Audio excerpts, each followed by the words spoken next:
appeared before the Congressional Committee to tell what I knew of activities which might lead to an attempt to set up a fascist dictatorship. The potential for the disastrous rise of misplaced power exists and will persist. The very word secrecy is repugnant in a free and open society, and we are, as a people, inherently and historically opposed to secret societies, to secret oaths, and to secret proceedings. President Bush signed a formal agreement that will end the United States as we know it, and he took the step without approval from either the U.S. Congress or the people of the United States. The secret organizations of the world power elite are no longer secret. It's known as the Bilderberg Group. Could their objective be world domination? I'm Jim Tucker. I've chased Bilderberg for 30 years. I'll never give up the chase. Bilderberg plan for the whole world is nothing less than world government. I'm not comfortable with that at all. Who elected these guys to run the planet? They are the elitists. They feel they should run the world for their own selfish interest. Now we can see a new world coming into view. A world in which there is the very real prospect of a new world order. Bilderberg is making great progress toward a world government, and only an educated, informed public can stop them in their tracks. David Rockefeller admits in his own memoirs that he wants to destroy the United States. Right. He's a traitor. It's good to be back at the Council on Foreign Relations. As Pete mentioned, I've been a member for a long time and was actually a director for some period of time. I never mentioned that when I was campaigning for re-election back home in Wyoming. Let us never tolerate outrageous conspiracy theories.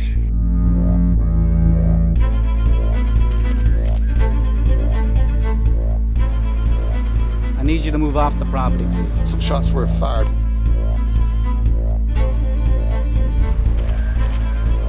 There's Bilderbergers right there. The Trans-Texas Corridor is a vital part because we stop it here in Texas. We stop the New World Order right here in Texas. This thing started here. And to save this country, we kill this damn thing here.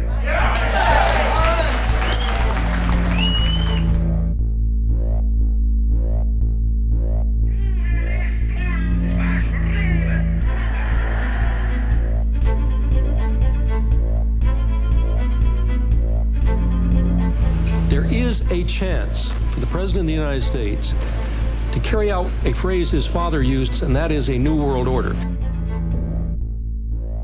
Your New World Order will fall. Humanity will defeat you. The answer to 1984 is 1776.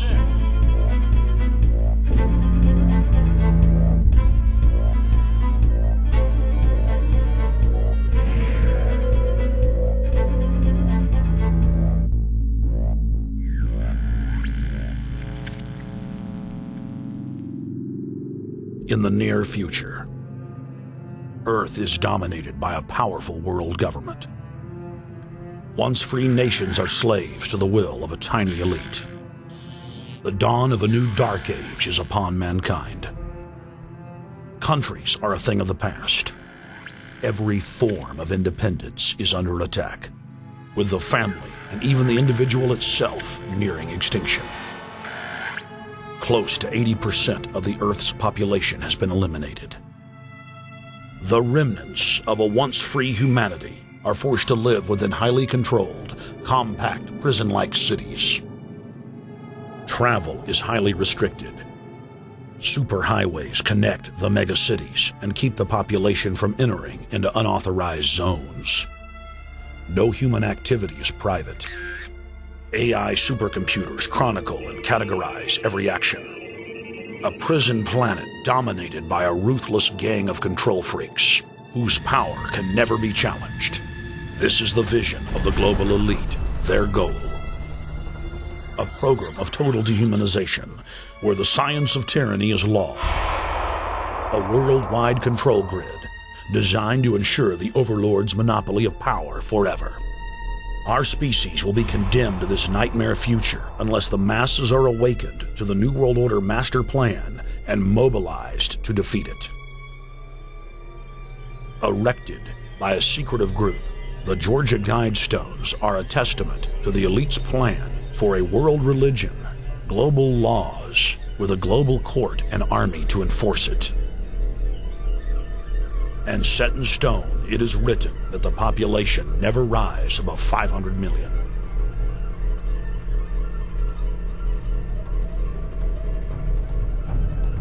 In this film, you will learn how our world is truly governed. You will see how highly secretive roundtable groups interlock to form a global intelligence network. This group has been steering planetary affairs for hundreds of years. Now, in the final stage, they prepare for open world government. A goal tyrants throughout history have lusted after. Dr. Michael Kaufman is a published ecologist specializing in ecosystem research, forest ecology, and ecosystem classification. Dr. Kaufman played a key role in blocking the ratification of the Convention on Biological Diversity in the U.S. Senate. The concept of a new world order has been around for centuries. It's been receiving tremendous play over the last half of the 20th century. George Bush, the first senior president, George Bush, used it a lot in his speeches and really implies that he really wants to see a order in which we have a universal or a global type of governance in which every human being on planet Earth is ultimately responsible to policies that are being formulated at the international level. It is a big idea, a new world order.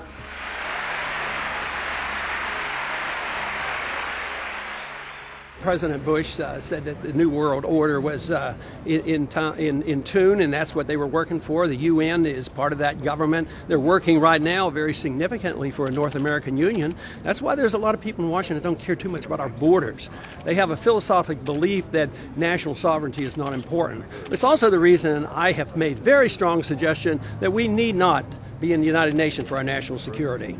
It's really always the same. You go back throughout all of history, the Roman Empire, the Soviet Union, Hitler during the Nazism was always saying that it's going to create the utopia for the average person, when in fact, history always shows that it does exactly the opposite. Conquest and empire is as old as civilization. Babylon, Egypt, and Greece. They all built empires in an attempt to rule the world. The Roman system at its peak dominated the known world. Complex governmental systems were developed to control diverse populations. During the period between the 15th and 19th century, new empires emerged and again waged war for supremacy. The nobility, as well as the thriving merchant class, were financed by a handful of private banks. Many of the great money houses would hedge their bets and finance both sides of a war. Sophisticated intelligence-gathering networks gave the financiers a clear edge over the governments they were slowly gaining control of. On the 18th of June, 1815, agents of the British arm of the Rothschild family looked on as Emperor Napoleon Bonaparte fought desperately to save his army from the jaws of a British-Prussian pincer attack. A Rothschild agent was able to get the news of Napoleon's defeat at the hands of Lord Wellington to Nathan Rothschild, a full 20 hours before the news reached London. Nathan, the head of the British arm of the Rothschild family, put out the rumor to the London Stock Exchange that Napoleon had won the war. Stocks plunged by 98%, and Rothschild was then able to buy up the entire British economy for pennies on the pound. When the news of Napoleon's defeat finally arrived, stocks soared. Britain was now the undisputed ruler of Europe, and Rothschild ruled England. The already dominant British Empire grew even more aggressive. Her troops and bureaucracy spread across the globe.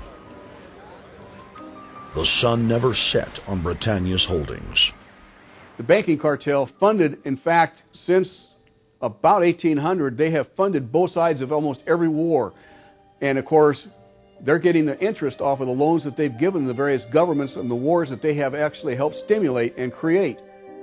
By 1900, Germany was a rising force and a leader of the Industrial Revolution. World War I, for instance, there was absolutely no reason to have World War I, except that it was an ideal opportunity for the banking cartel to make a pile of money by funding both sides of that particular war. On June 28, 1914, the heir to the Austrian-Hungarian throne, Archduke Franz Ferdinand, was assassinated while traveling in a motorcade.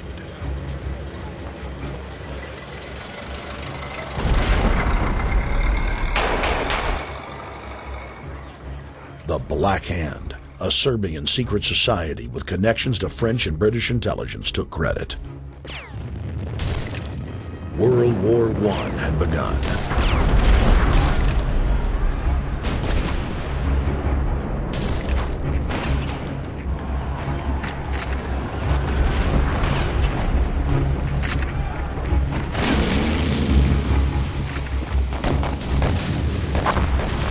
Armaments companies financed by Rothschild-controlled banks in Germany, France, England, and Austria bankrolled all the factions.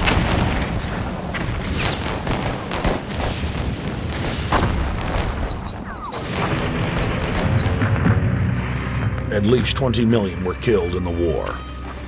It was a conflict so terrible the people vowed to never fight again. They dubbed it the war to end all wars. Question is, why did they want war? Well, first of all, is money and power. But secondly, they wanted to create the League of Nations. They had this in their plans all along, and as a consequence, once the war was over or about to be over, they began to formulate this idea of a League of Nations, so this would never ever happen again. Hundreds of years of practice made the British experts at hiding their empire behind puppet governments and councils. In the name of stopping all future conflicts, they proposed that countries would join a League of Nations. Their true intention was for the League to serve as a framework for world government. President Woodrow Wilson, who had spearheaded the establishment of the private Federal Reserve System in the United States in 1913, strongly supported the establishment of the League of Nations. Woodrow Wilson was a very naive president. He was basically a college professor that was grafted into this whole system. The League convened in Paris in 1919, but many nations recognized it as a threat to their sovereignty and refused to join.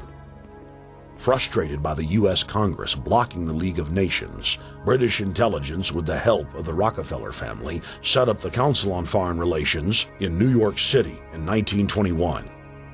The council recruited the best and brightest of American life to support the growth of the Anglo-American Empire.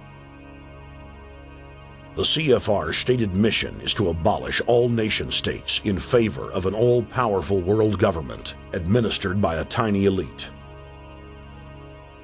By 1930, the promoters of world government had split into two interlocking camps: the Fabian socialists centered in London, and the fascist based in Italy and Germany.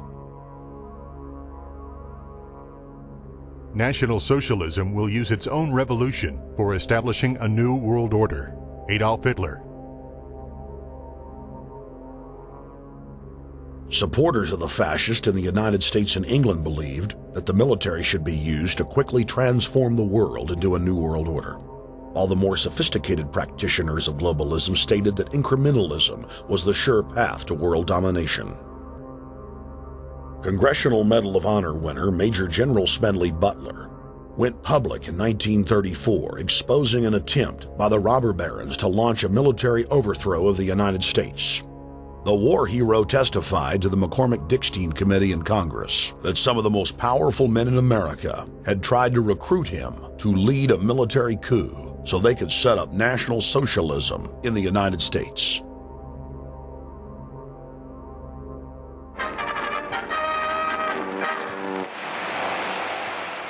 I appeared before the Congressional Committee the highest representation of the American people, under subpoena to tell what I knew of activities which I believe might lead to an attempt to set up a fascist dictatorship.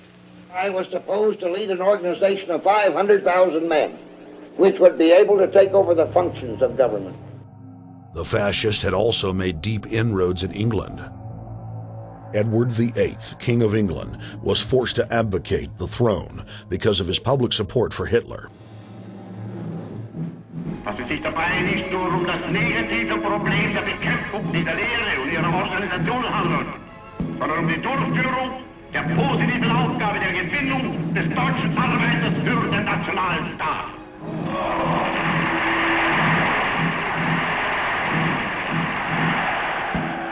Though the German-led fascist camp was strong, the Fabian Socialist Bloc was able to maintain control of the U.S., Russia, and England.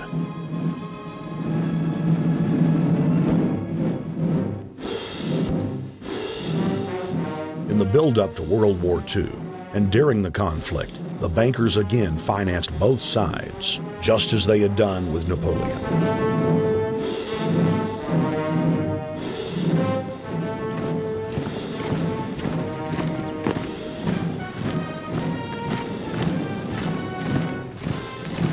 With the rise and fall of the Third Reich, Europe lay in ruins.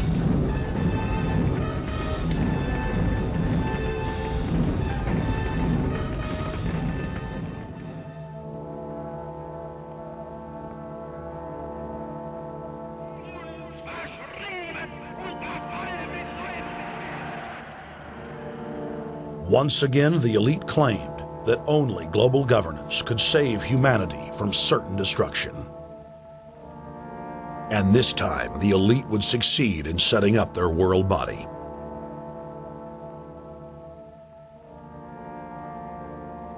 In April of 1945, at the Presidio Naval Base in San Francisco, the United Nations was founded by the victors of World War II. The United Nations complex was then built in New York City on land donated by John D. Rockefeller.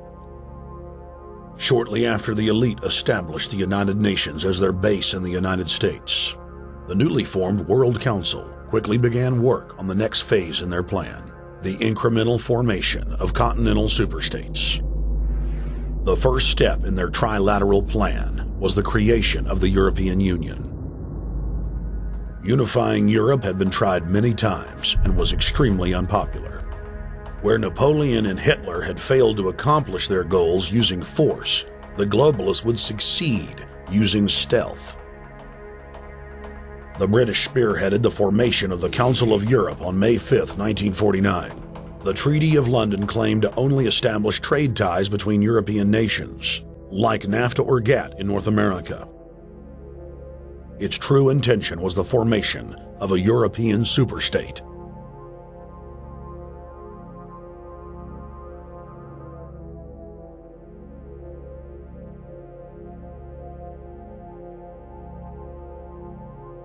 In 1954, the elite of the planet met in secret at the Bilderberg Hotel in Oosterbeek, Holland. The Bilderberg Group would later admit that their mission was the formation of the EU. Once the EU was established, under the guise of trade deals, a North American Union and Asian Union would be formed. The three interlocking superstates formed the core of the global government, while the United Nations would serve as a world regulatory and enforcement body over the Third World subregions. The Bilderberg Group consists of the heads of all of the managing roundtable groups that steer individual countries. Picture the elite power structure of the world as a giant pyramid, with only the elite of the elite at the tip-top of the capstone. The group has been so secretive that until the mid-1980s, the controlled corporate media denied its existence. Into the late 1990s, coverage only consisted of rare one-line mentions.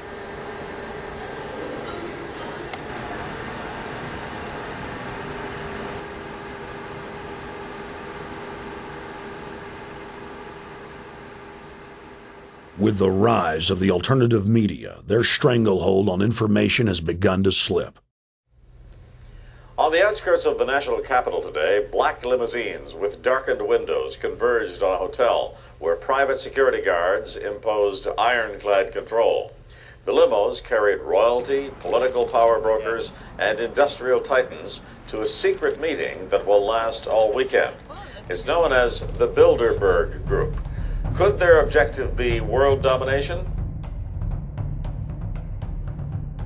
Every 4 years, Bilderberg meets in North America, and in June of 2006, we decided to travel to Ottawa, the capital of Canada. The site of Bilderberg.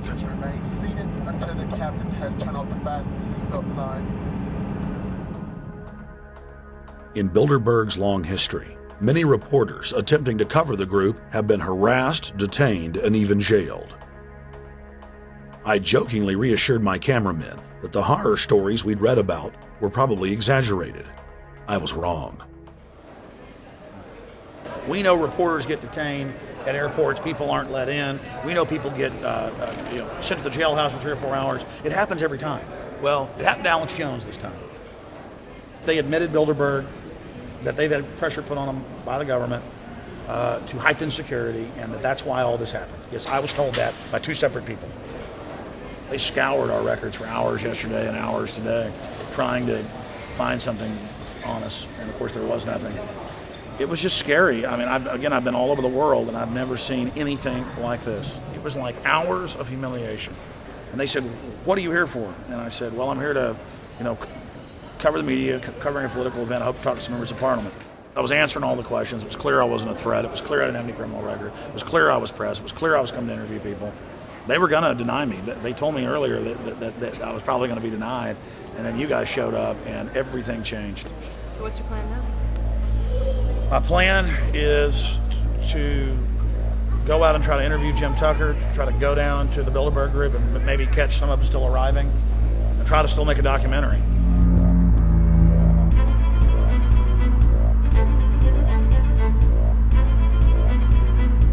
So instead of being here at 8 a.m. in the morning when the Bilderberg Group attendees, the 100 elite of the planet, start showing up, we're going to be getting here about 3:30 or so, and we'll see if we can catch any of the elites coming in.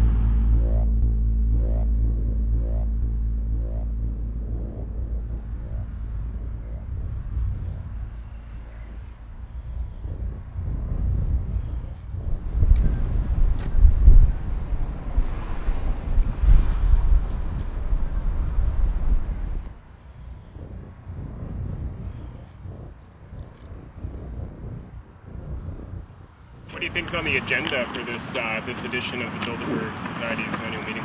They're debating the attack on Iran. They're talking about how to take out Hugo Chavez. They're talking about how to get their American Union in that destroys Canadian, U.S., and Mexican sovereignty. So we're talking about the death of Canada is what's happening in there right now. The death of your sovereignty is happening in there right now. CNN has even reported that these individuals have put out the policy reports through the Council on Foreign Relations that writes their scholarly white papers to end the United States, to end Canada, and to end Mexico. About 10 have come in. They've been coming in slowly in typically big black cars with what appears to be bulletproof glass, and we've got a few pictures of some of the people.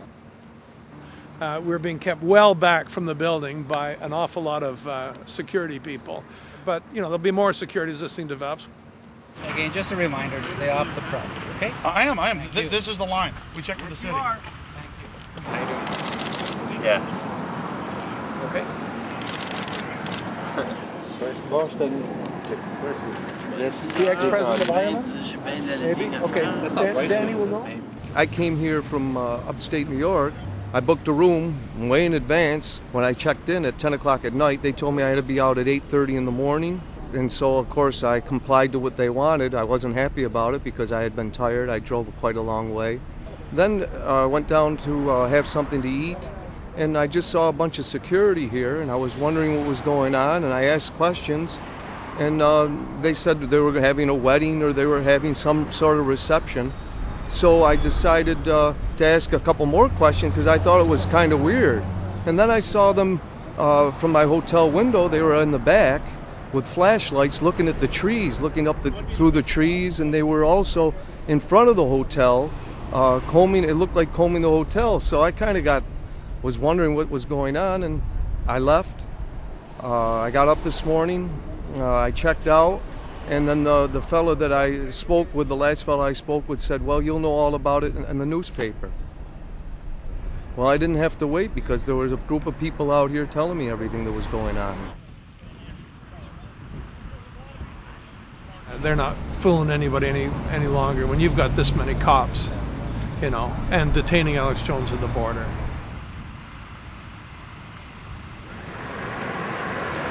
Get them on both sides. Yeah, you crook. Yeah, you're going to go to jail like Ken Lay. Oh, yeah, there's one right there. Hi. Hey, we're not your property. We're not your slaves. We're going to defeat the New World Order. The New World Order is going to be defeated. You realize that? I'm glad you do. Always does throughout history.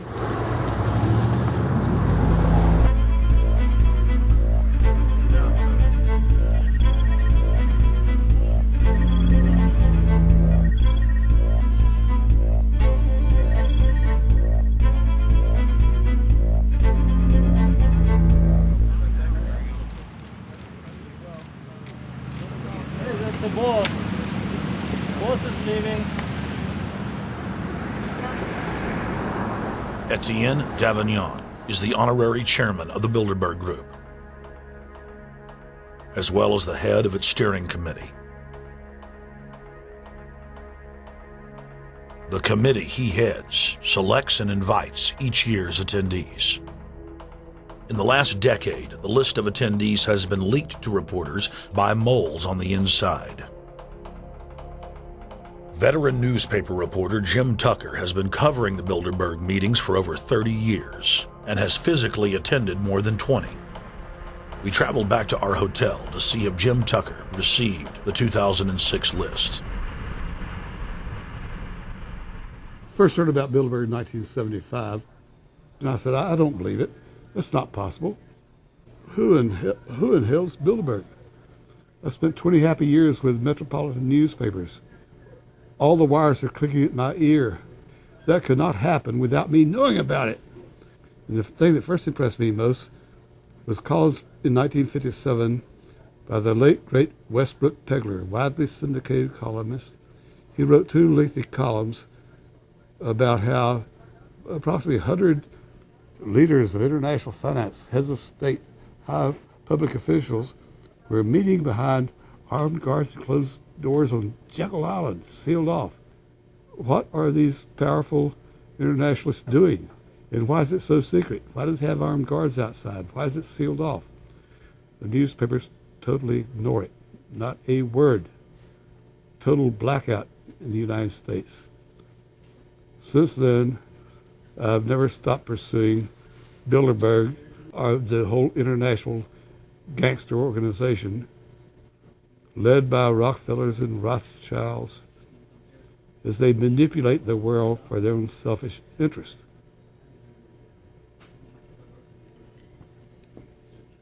Jim, you've been waiting on the list. You normally get it on the first day. You haven't gotten it. We're told it might come in today. How important is that list? It's absolutely essential, although identifying people outside, as we always do, is important too, to find out who is not on their own list. In recent years, someone from Europe has sent a machine copy with a letterhead and so forth without identifying himself. So far, I haven't heard from him.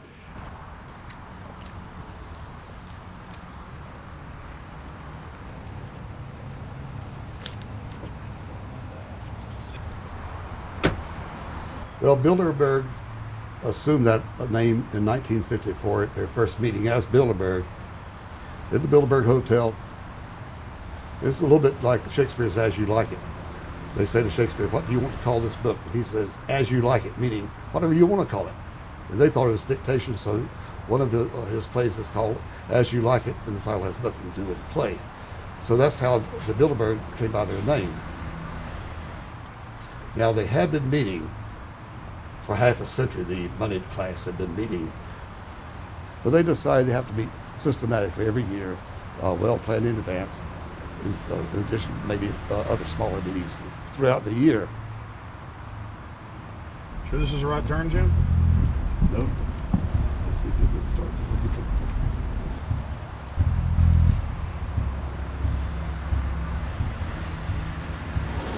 This is the global government. They are setting the world agenda. Inside right now, they're deciding on whether or not there will be a war with Iran. They're deciding whether or not taxes will increase, whether oil prices will be suppressed or increased. There's much more on the agenda that we'll be finding out in the fullness of time. But those are 3 items that are heavy on their list this year.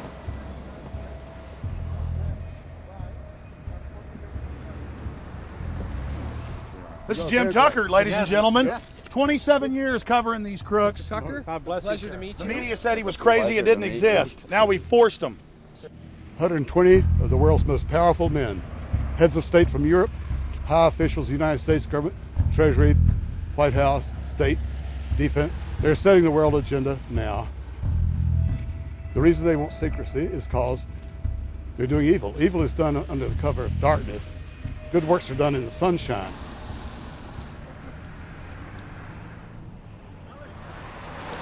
Hi, how you doing? Good. Can you get off the property, please? Well, Jim has some questions for you. I need you to move off the property, please. Okay. It's private property. Sure. It's a public sidewalk. Oh, yeah, we are cooperating. Thank you. Right onto the sidewalk. Yeah, there's no implication that we aren't cooperating. Right onto the sidewalk and stay there, please. Sure, yeah, thank you. Great. Jim has some questions for you. Again, I need you to stay right on the sidewalk. Yeah. Thank you very much. We actually checked with the city. The property line's actually right here. Also, that's good. Property line's actually right here.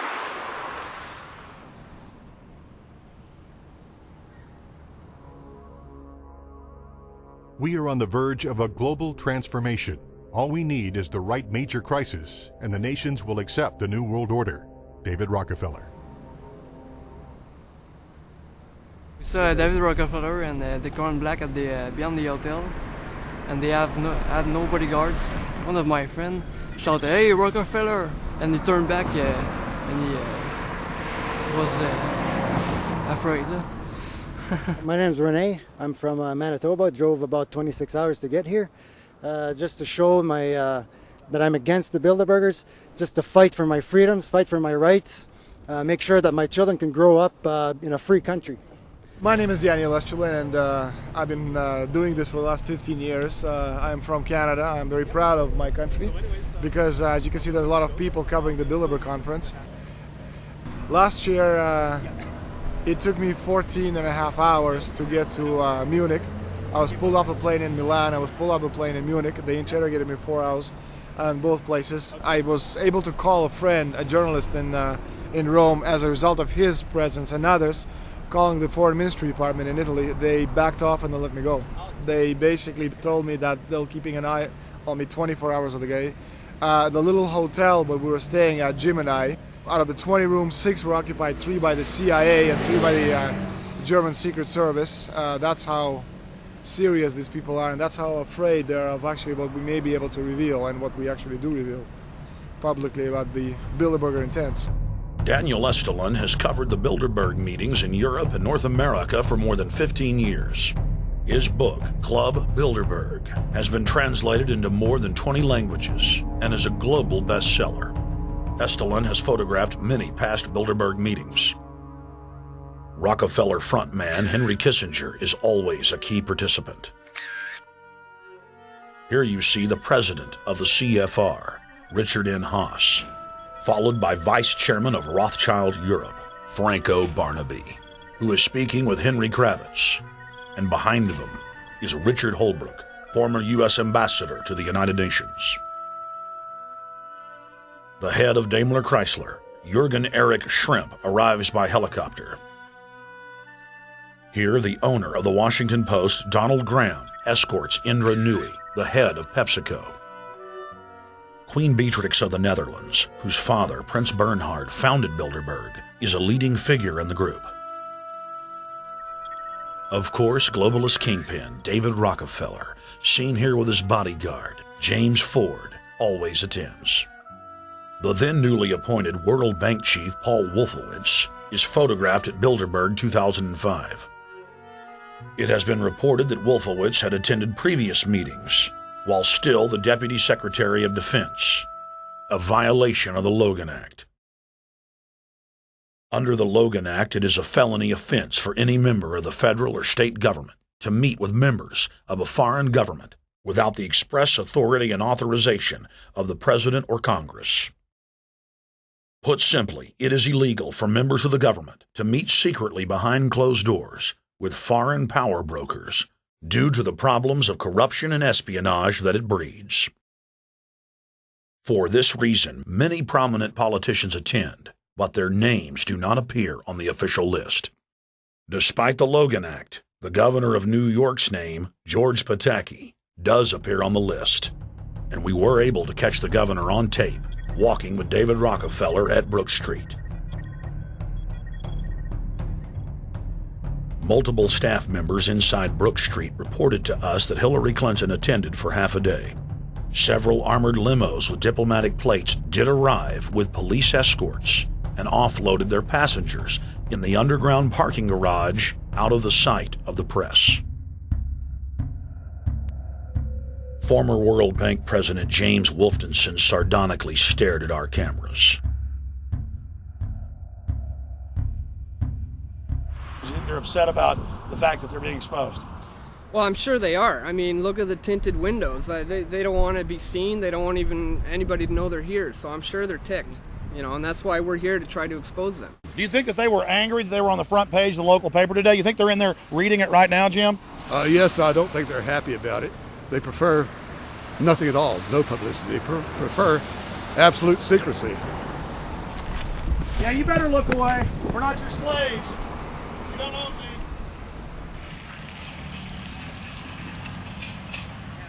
Did you get a list of the attendees and everything, or not? No, I've asked for one under a slight variation of my name, and I don't know if I'll get it or not. Also, it could happen today. For the last 3 years, I get back to the hotel. And there's a copy there waiting for you. For somebody who does not identify himself. I mean, I'm not just not revealing source. I don't know the source myself. But a fact, because they want the Bilderberg letterhead on it, and makes a nice memento. Perfect. Alex. Yeah. That's Chalabi, eh? You think Chalabi? No, I don't think. I know. It looked like Chalabi. I knew it was a fat guy. Yeah. That was Ahmed Chalabi? Yeah. Oh my God. Then they're really going to attack Iran.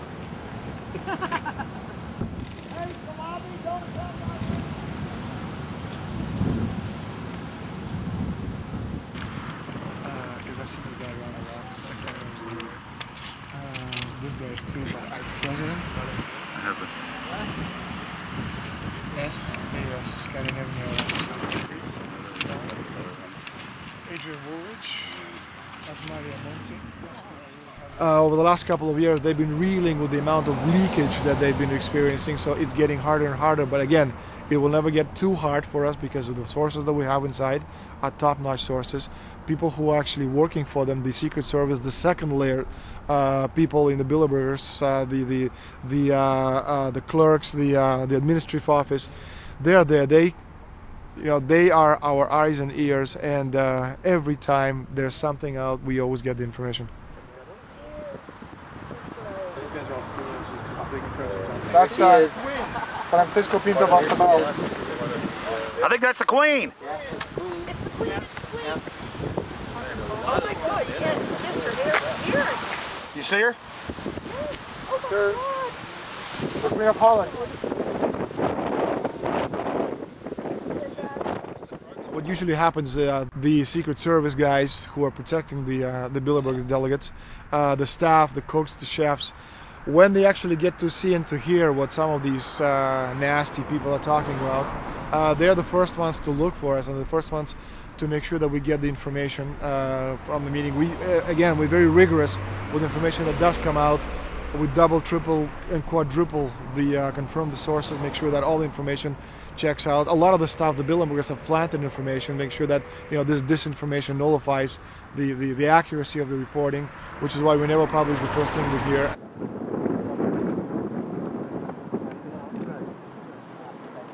Oh.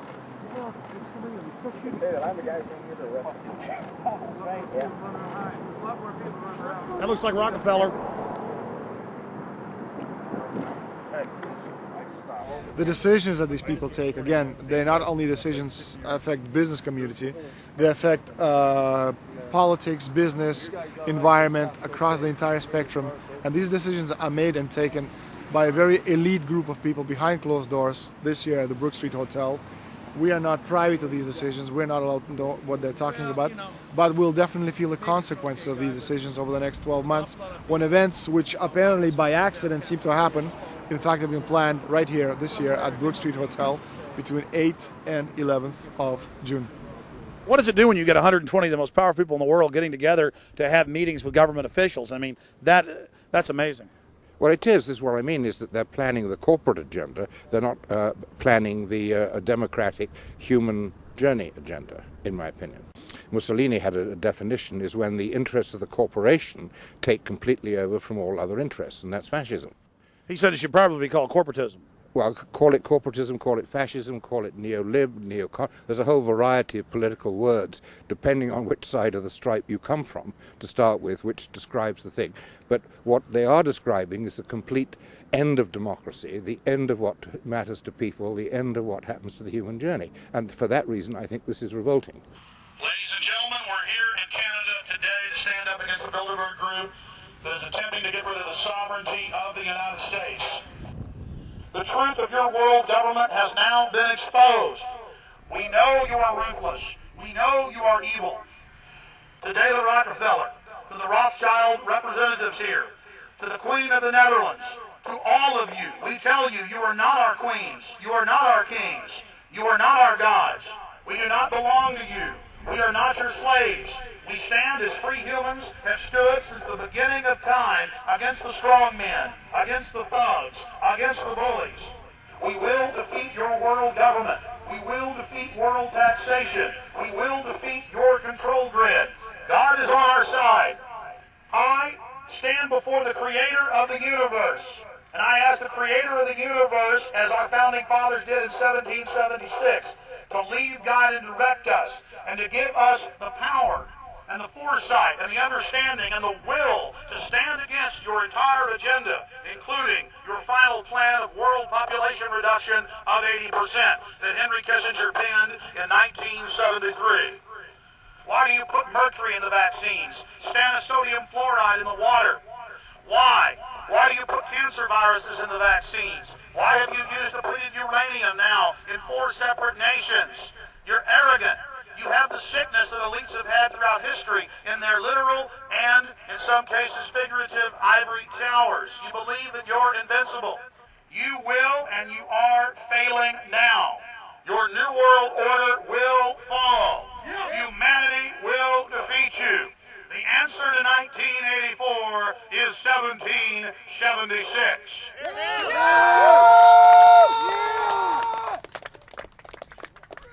Bilderberg is an elite organization, and the way it works, the protocol of the meetings is the staff, after they're vetted out, they're told exactly how they're supposed to behave themselves, meaning that they can never address the attendees, they can never speak to them unless they're spoken to first, they can never look them in the eye. They have to approach them from the right side, the people who are right-handed, and from the left side, the people who are left-handed. They can never look them straight on. And needless to say, all the information that is being spoken at during the conferences is under no circumstances allowed to come out. That's what they're told. They're threatened with not being able to find another job anywhere in the sector if they reveal any information to the press.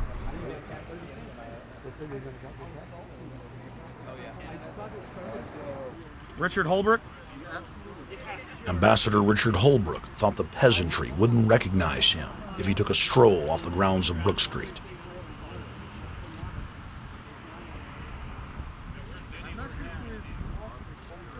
Holbrooke cackled when I told him that we were not his slaves. Holbrooke, we're not your slaves, Holbrooke. We're not your slaves.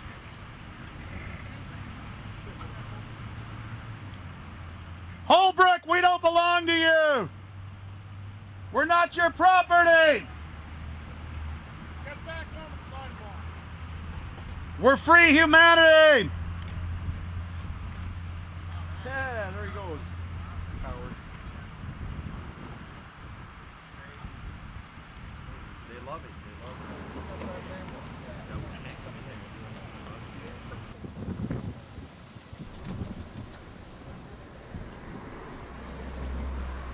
Okay, we're going to be going around the back here, guys.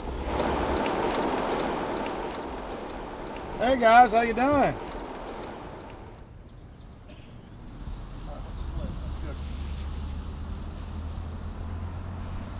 There are several rings of security service.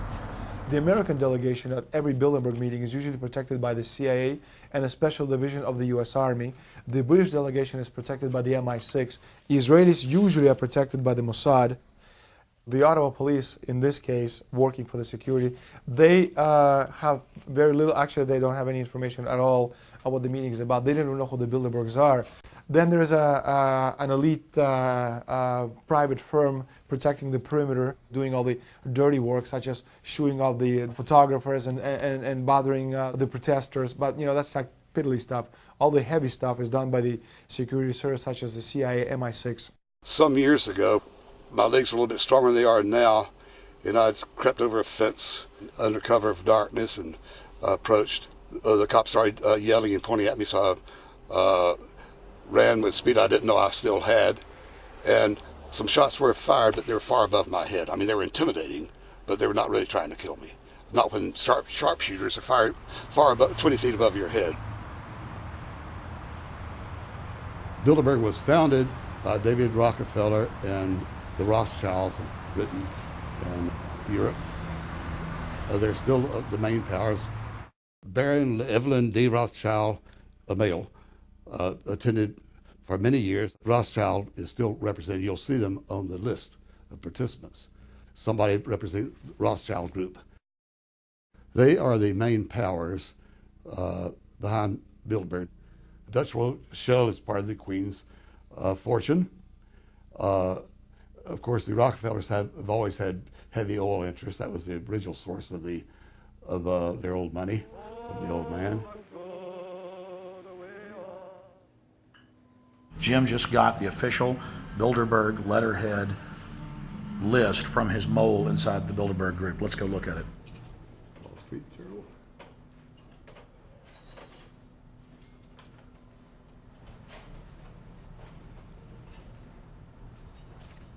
So, Jim, you got the list. Yeah.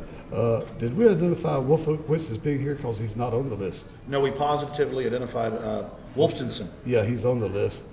Yeah, there's Wolfenson right there, James Wolfenson. But aren't there always people who aren't listed? Yep. Over the years, we've identified like sometimes one, sometimes three people who are not on their own list who have attended. Now, I think what is very difficult for most people to understand is how such a small group of 125 men and a few women control a population base of 6 billion people. Actually, it's much easier than you think. These people work on what I call systemic methodology, meaning that you take a pie, just imagine you take an apple pie and you slice this apple pie into lots of very small pieces, and you put in front of each one of these pieces your men or women of trust. And by controlling this individual, you control an entire organization. For example, if you take Paul Wolfowitz, who runs the World Bank, through him you can control the entire organization. You don't need to control what the dishwasher or the toilet cleaner thinks or does or believes in. You just need to control what he does and what he believes in. And what he does will permeate the entire organization. And that's how you control, with very, very small power base, an entire global population of 6 billion people. Bilderberg is making great progress toward a world government. They have created a superstate in Europe called the European Union. They're intent on creating a Western Hemisphere Union called the American Union. NAFTA is to be expanded into every country in this hemisphere. As NAFTA expands, it will take on the role of the American Union. And only an educated, informed public can stop them in their tracks. We went into downtown Ottawa and talked to locals to learn if they were aware of the elite meeting in their city.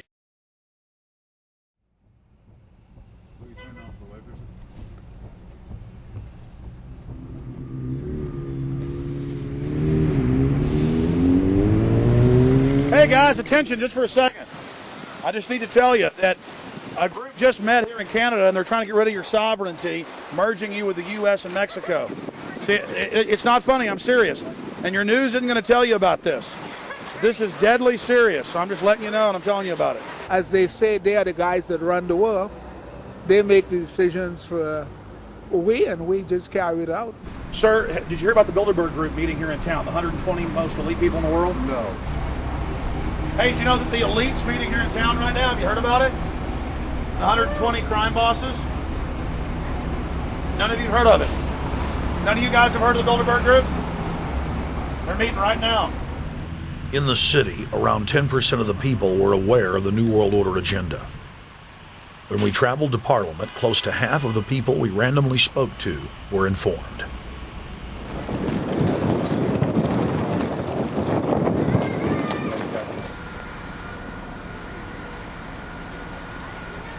Ma'am, what did you say about the American Union? He said it's going to end up happening. We don't want it, but it's going to happen. Why do you think? Because the Bilderberg Group runs the world. You have the Trilateral Commission, that's also part of the Bilderberg, which is the United States, Europe, and Asia. But most of this is public knowledge. Nobody wants to believe that there are conspiracies, that world leaders are already elected before they're voted on. So here we know that Bernard Lord is part of the outer circle. I was surprised to read that Harper addressed the group in 2003 because my understanding was nobody gets into politics without becoming part of the Bilderberg Group. And then you find out afterwards that that is the case, that they have... Well, Bill Clinton went there in 91, George Bush Sr. back in like 85. And Blair, same thing. Who we think that we're electing as leaders have already been pre-picked for us, whether it's liberal or a conservative. They're already part of the group. They own all the horses in the race. They own the horses, and I understand that, for example, in the United States, it's a one-party system with two factions, though you think it's two different parties. Oh, it is, yeah.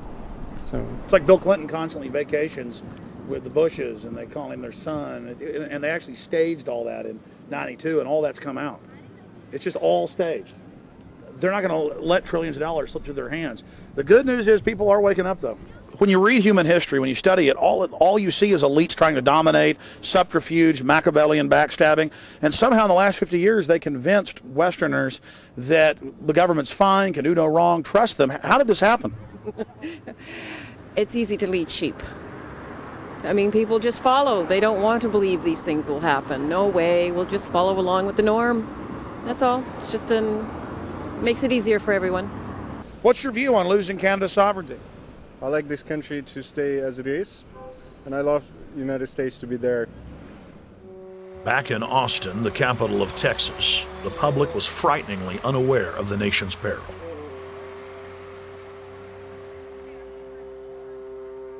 Have you heard about the North American Union? Not really, no. I don't watch TV. No, I haven't. Interesting. I was not aware of that. I don't know exactly what you mean, so... I don't think there's going to be a merger of the three nations. No, I have not. No. No, I didn't know this was happening, so... No. Yes, I have. I haven't. Oh, you have heard about it? Yes. After that big rally the other day, don't know about it? I don't know about anything. No, I have not. Have you heard of the European Union? I have, yes. Are you aware of the European Union? Oh, yeah, of course. Have you heard about the European Union? Heard about them. Do you know about the European Union? No. Europe, 15-member group expanding? A what? 15 nations of Europe merging in 2000. Whatever. For over 50 years, the Bilderberg Group constructed the European Union by stealth under the guise of trade deals. Now the elite are using the same secretive program to complete the North American Union. But this time, superstate integration is on the extreme fast track. International agreements like NAFTA, GATT, and APEC were just stepping stones in the formation of the NAU. The North American Union was officially born at Baylor University in Waco, Texas, on March 23, 2005. The leaders of the United States, Mexico, and Canada told the press that they were only meeting to discuss trade. It soon leaked that a secret meeting had been held during the Security and Prosperity Trilateral Summit. The three governments had refused to release the secret agreement to the people. In September of 2006, their treasonous operation was blown wide open. From September 12th to September 14th, in Banff, Canada, hundreds of elected and appointed government leaders from Canada, Mexico, and the United States met in secret. On the last day of the conference, someone inside the secret North American Union Forum leaked the agenda. The front pages of newspapers across Canada carried the story. The Judicial Watch Foundation submitted Freedom of Information Act requests to obtain the full agenda and minutes of the secret assembly. Many federal agencies refused, citing national security. The foundation finally succeeded and did receive thousands of pages of documents. The documents marked unclassified are the blueprints of a shadow government ruling by bureaucratic and executive fiat. The pages chronicle an already operating North American Union. Transportation, law enforcement, agriculture, regulation, banking, manufacturing, construction, education, immigration, and even the military are being merged with no input from the people or their elected representatives in Congress and Parliament. One of the first items on their agenda was to stress how important it was that their plan, quote, be carried out by stealth. The controllers also talked about exploiting the public's fears of climate change to push a continent-wide tax to fund the new government. Globalist tool Robert Pastor is incessantly paraded on the world stage as the man behind the North American merger. When he testified before Congress, he pushed the idea of a continental security perimeter that erases national boundaries and merges the security apparatus. The best way to secure the United States today is not at our two borders with Mexico and Canada, but at the borders of North America as a whole. In fact, the North American Command, based in Colorado Springs, Colorado, was clearly running the meeting in Canada. For the past decade, the Pentagon has been training with Mexican and Canadian forces and has openly discussed using them inside the United States for disasters and to quell domestic unrest. There are already over 100,000 non-U.S. citizens serving in the U.S. Armed Forces. The Pentagon is now expanding its recruiting centers in Mexico, the Philippines, and Eastern Europe. Big city police departments nationwide are lobbying to change laws so they can recruit non-citizens to join the police force. What we are witnessing is a Red Dawn scenario in slow motion. Tyrants throughout history have brought in foreigners to oppress their domestic populations.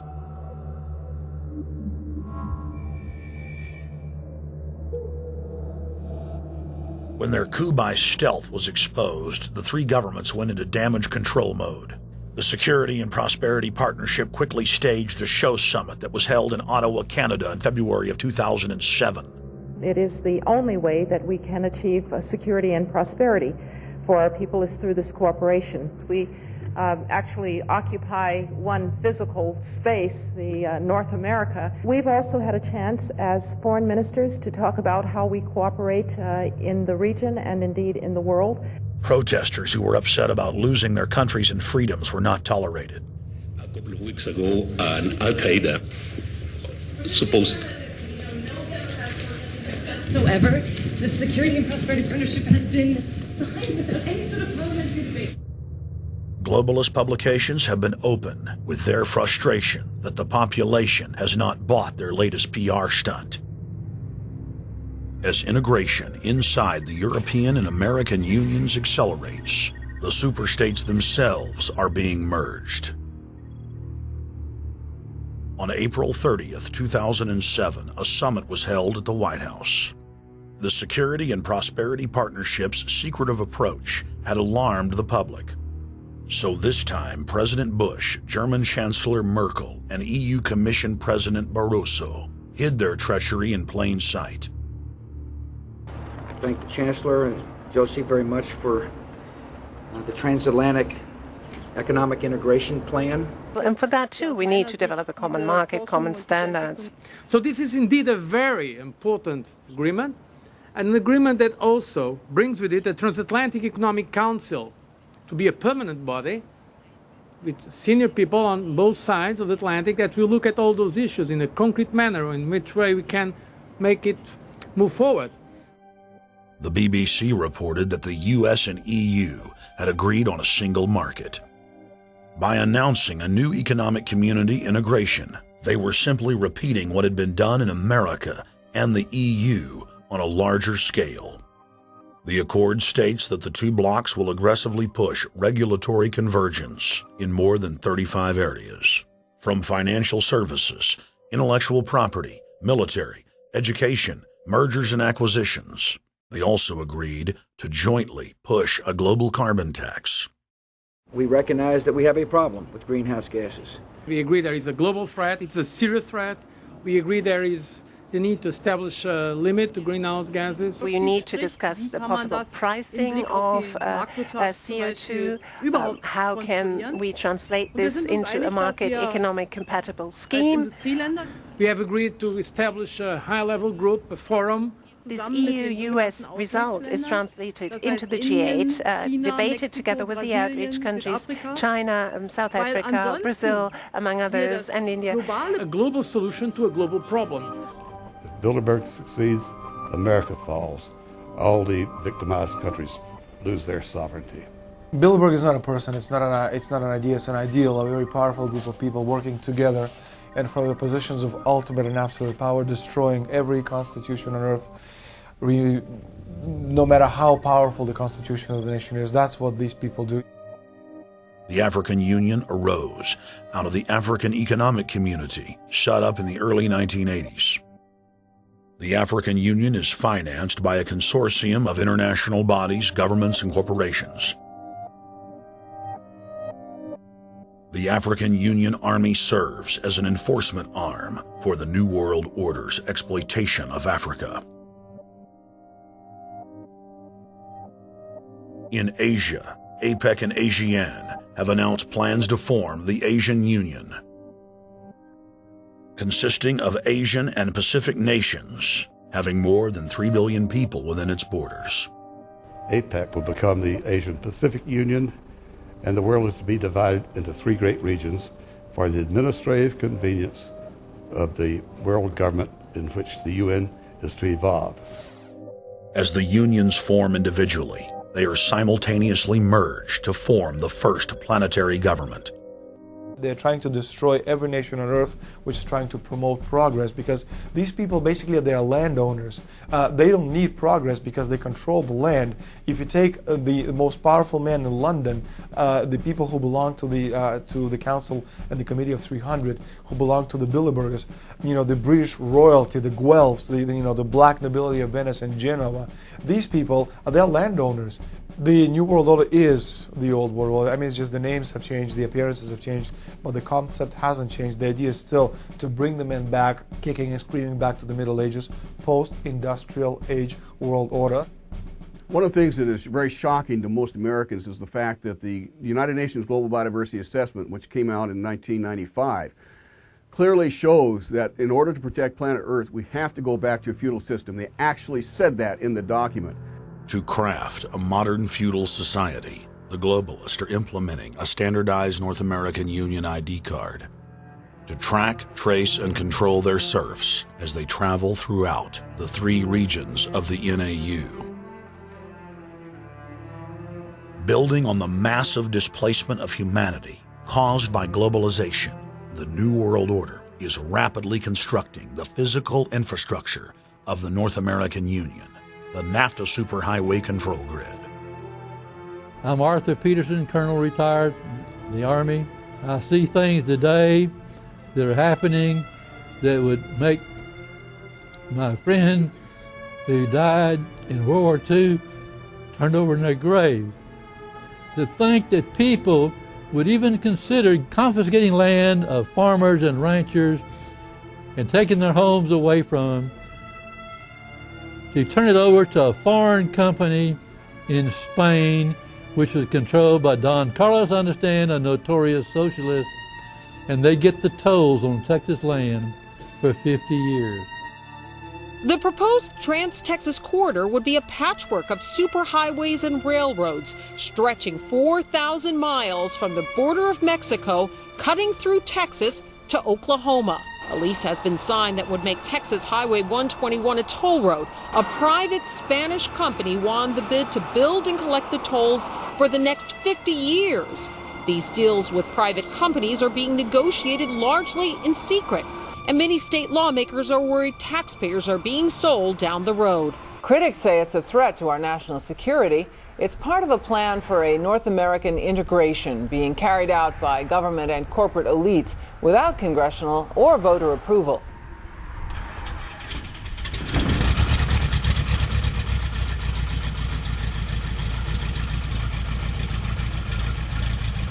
We took to the air over central Texas to get a bird's eye view of the Trans-Texas Corridor, which is under construction and will form the heart of the Trans-NAFTA superhighway system.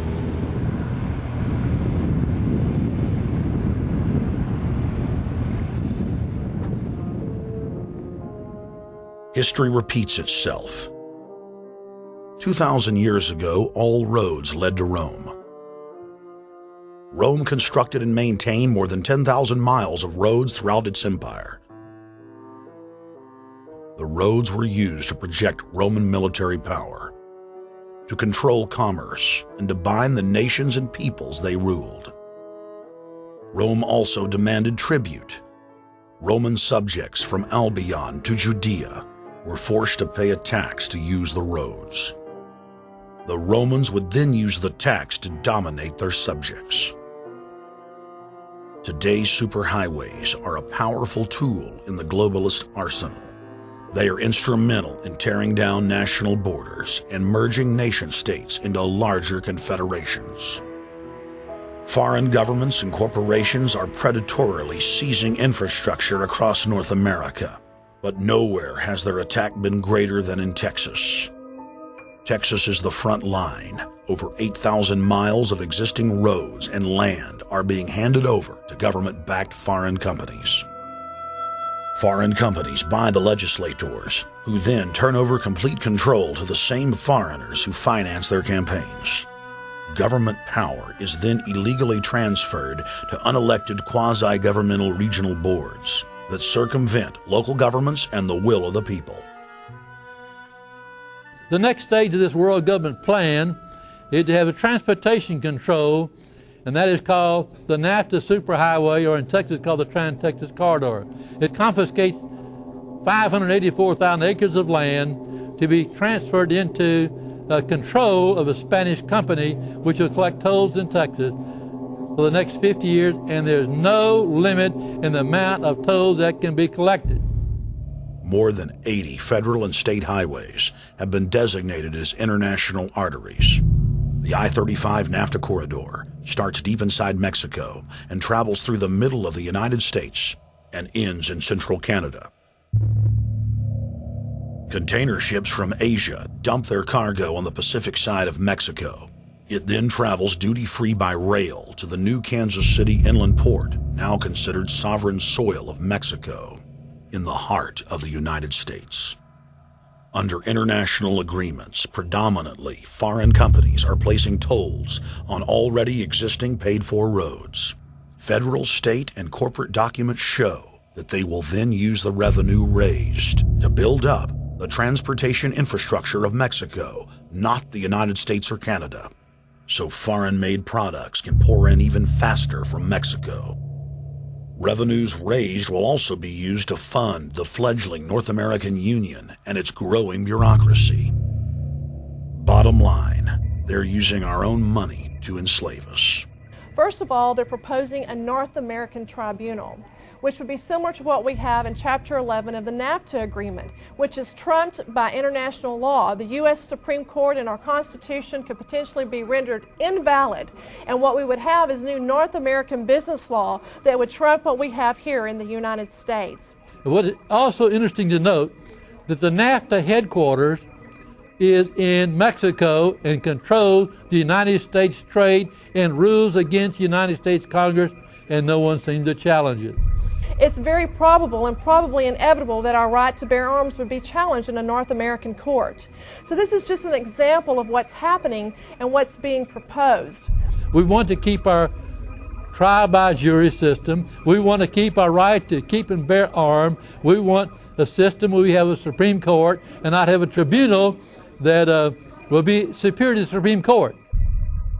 In 2005, Cintra, a Spanish-owned company, signed a secret agreement with the Texas Department of Transportation to erect toll roads on existing roads and to toll new roads that were completely paid for by tax dollars. There are people, believe it or not, in Texas who don't know what the Trans-Texas Corridor is. TTC 69, which they'll have the environmental hearing starting this spring on, runs through my part of the state. And there are people over there who have no idea what's fixing to come in their backyard. TxDOT, an unelected state agency, claimed that the agreement with the foreign company was even secret from the Texas legislature. When the truth came out, newspapers across the state called for heads to roll politically. Cintra's response was to have its Australian subsidiary make its first U.S. newspaper buy. Every newspaper they bought was along branches of the Trans-Texas Corridor and had been critical of the toll road plan. The cost of 40 or 50 newspapers is nothing compared to the profits that'll be made. Just Phase 1 alone of the state toll road plan is estimated to raise more than $200 billion in just the first 15 years. And Texas is only a small part of the global panorama. A combine of transnational companies is aggressively consolidating public finance infrastructure worldwide, and the same interests are erecting a world government according to their rules. A literal wonderland of corporate corruption, where governments simply act as vacuum cleaners, sucking up the wealth and resources of the middle class and transferring it to offshore bank accounts, leaving behind a cultural and economic wasteland of easily managed slaves. The whole purpose about the North American Free Trade Agreement is not about trade, it's about control. Control of people. CAFTA is even worse. Control of people. It's not about trade, it's subsidized trade with taxpayers' funds. This thing started here. And to save this country, we kill this damn thing here. To stop it here in Texas, we stop the New World Order right here in Texas. Polls consistently show that over 90% of the people are against the NAFTA highway systems and its toll roads. As the people learned of the threat, they got angry and took action. Our ranch is part of the original Spanish land grant, and I would love to not have to give it back to Spain.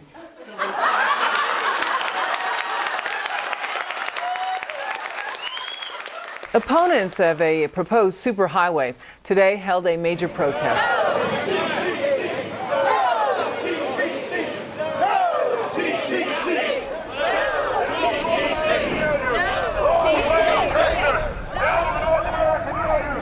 A majority of Texas counties have voted to resist the plan for a North American union and have vowed to block the construction of its infrastructure. Heck, we already know in a law that was passed by a subservient United States Congress, where practically nobody in the entire Congress stood up and said no, they've already passed a law saying all their driver's licenses are going to be chipped. Well, I'm telling you right now, I'm not going to carry in a driver's license that's got a chip in it so Big Brother can watch everywhere I go and see everything I do. No, no, hell no. No, all of it. No, no. We, the people, own this plot of ground. We, the people, own those trees there. We, the people, own our beautiful Texas, and we are not going to let a bunch of crooks and robber barons take our beautiful Texas away from us. Hell no! Hell no! No, no, no!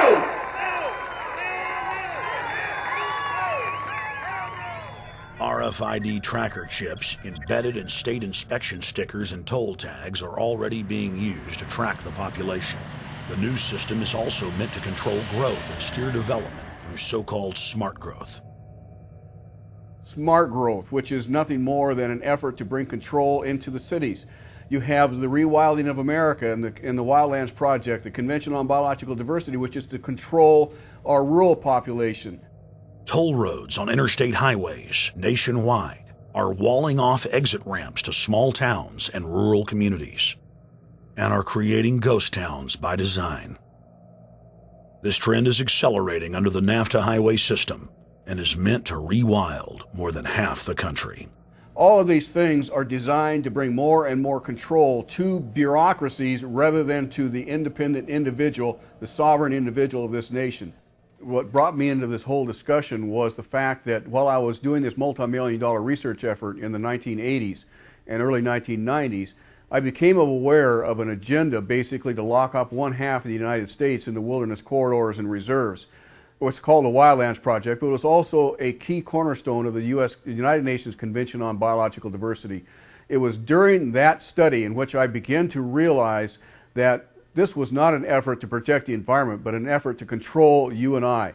They were dividing the United States up into little compartments in which they would rip out roads, which they would rip out whole communities and put them back in the wilderness.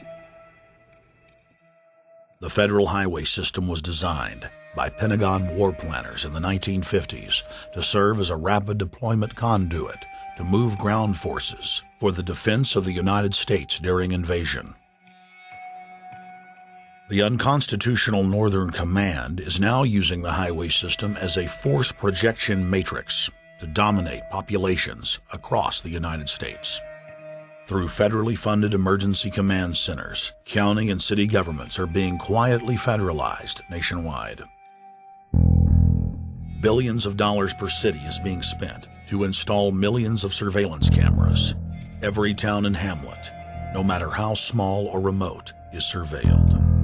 License plate reading software tracks Americans' movements wherever they go. New systems are being deployed that scan your face, read your lips, and analyze your walk. Under the Treasonous Military Commissions Act, American citizens can be secretly arrested, stripped of citizenship, flown to offshore torture camps, and secretly executed. Under Section 802 of the Patriot Act, all misdemeanors are considered terrorism. Federal police squads, called Viper teams, randomly force Americans to line up and show their papers. From the sidewalks of Miami to the subways of New York to the streets of Houston, Texas, citizens are being searched by heavily armed gangs of paramilitary police.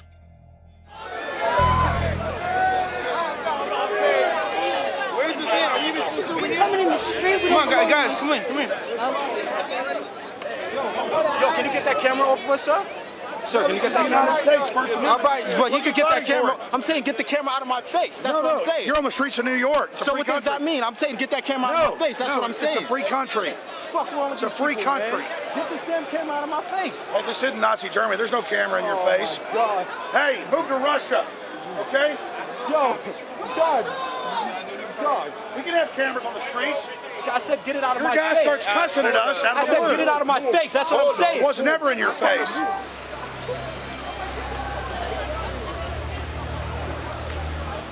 Yo. Long before 9/11, the Pentagon was aggressively violating the federal law that bars the military from policing the American people. Coast to coast, for more than 2 decades, teams of troops would just appear out of nowhere and randomly stop cars and search pedestrians. The acclamation accelerated with regular Army searching bags at the Super Bowl and the Kentucky Derby, as well as other high-profile events. Then President Bush signed a Defense Authorization Act, which radically increased the funding for the already bloated shadow government. In the act, the executive branch formally announced that it was preparing for domestic insurrection and went on to preemptively strip the state governors and legislatures of their powers. The federal government is openly announcing that it is the only authority as it treats the people and the states as enemies. Then on May 9th, 2007, President Bush unlawfully granted himself new powers. and the presidency officially became a fiat dictatorship. In the past, continuity of government has been shared by the legislative, judicial, and executive branches of government. Now, all power resides with the president. For the smallest of reasons, including, in the document's own text, any incident in the world, regardless of location, that affects population, infrastructure, environment, economy, or government functions can trigger, at the president's will, total martial law. It is important to add that the president is merely a puppet of the global crime syndicate and may not use the new powers, but simply pass them on for use by future puppet administrations.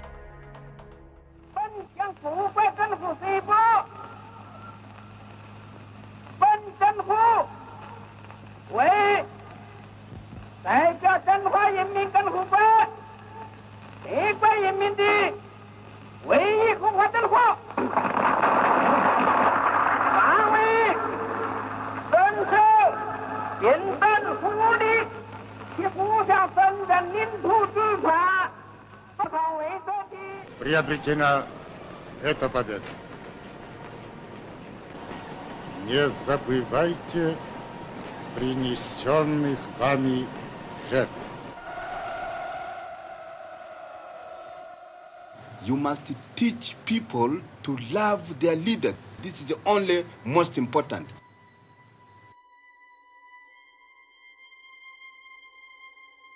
Why don't we learn from the mistakes of our ancestors? Why does humankind find itself bound in a cycle of bloodshed and enslavement? Predatory elites have always rationalized their oppression by claiming that they are superior and have the divine right to rule, when all they really are is a gaggle of ruthless psychopaths, parasitically feeding on the host population until their cancerous movement causes the collapse of the host. There have been thousands of tyrannical governments in history, and less than 10 that can truly be called free. In the 20th century alone, over 150 million people were murdered at the hands of the state. In Russia, the Red Terror consumed the lives of more than 60 million men, women, and children. Hitler's war killed 22 million. During Mao Zedong's reign alone, more than 60 million peasant farmers were killed. And the list goes on. 300,000 innocent civilians killed in Guatemala. More than 2 million souls brutally murdered by the government of Cambodia. 1,500,000 killed in Turkey. 300,000 in Uganda. 800,000 plus hacked to death with machetes in Rwanda. Sadly, there are too many examples of innocent families being exterminated by their governments on an industrial scale to name them all. It is a historical fact that the state is the #1 cause of unnatural death. If you take the 150 million people killed by power-mad government in the last century and divide it by 100,000, the number of souls lost would fill the biggest sports stadium, packed with 100,000 screaming fans, 1,500 times over. That's 1,500 sports stadiums, crammed with 100,000 people each, all exterminated. For those who think it can't happen here or won't happen to them, you have been warned. The carnage witnessed in the last 100 years was only the preparatory phase of the New World Order's master plan. 稍有常识的人都会看出，如果我们的铁骑继续前进，这个螳臂挡车的歹徒难道能够阻挡得了吗？ Hitler and Stalin's crimes are now part of history, but the communist Chinese system of evil is not content with racking up the highest death toll in history. The mass murder and enslavement is still going on today and enjoys the full support and sanction of the New World Order. 摄像机拍下的这个画面，同西方某些国家的宣传恰恰相反。正好说明了我们的军队。 Communist China serves as a globalist laboratory, a proving ground where 1.4 billion people live out their lives as guinea pigs who serve as test subjects for the formulation of the brave new world. U.S. and British forces worked closely with Mao Zedong during World War II, and at the end of the war, they secretly backed Mao in driving out Chiang Kai-shek and the Nationalist. The OSS, and then the CIA, believed that Mao would have a stabilizing effect. Bill Clinton's mentor and Georgetown University political science professor Carroll Quigley explained in his book, Tragedy and Hope, how the Anglo-American Roundtable groups backed every brand of authoritarianism, from communism to fascism, to ensure that a centralized government dominates the population and the economy as planned. The elite are monopoly men. They seek to create monopolies and dominate populations through the barrel of a gun. In their writings, the leadership of the New World Order has continuously heaped praise on the corrupt communist Chinese model.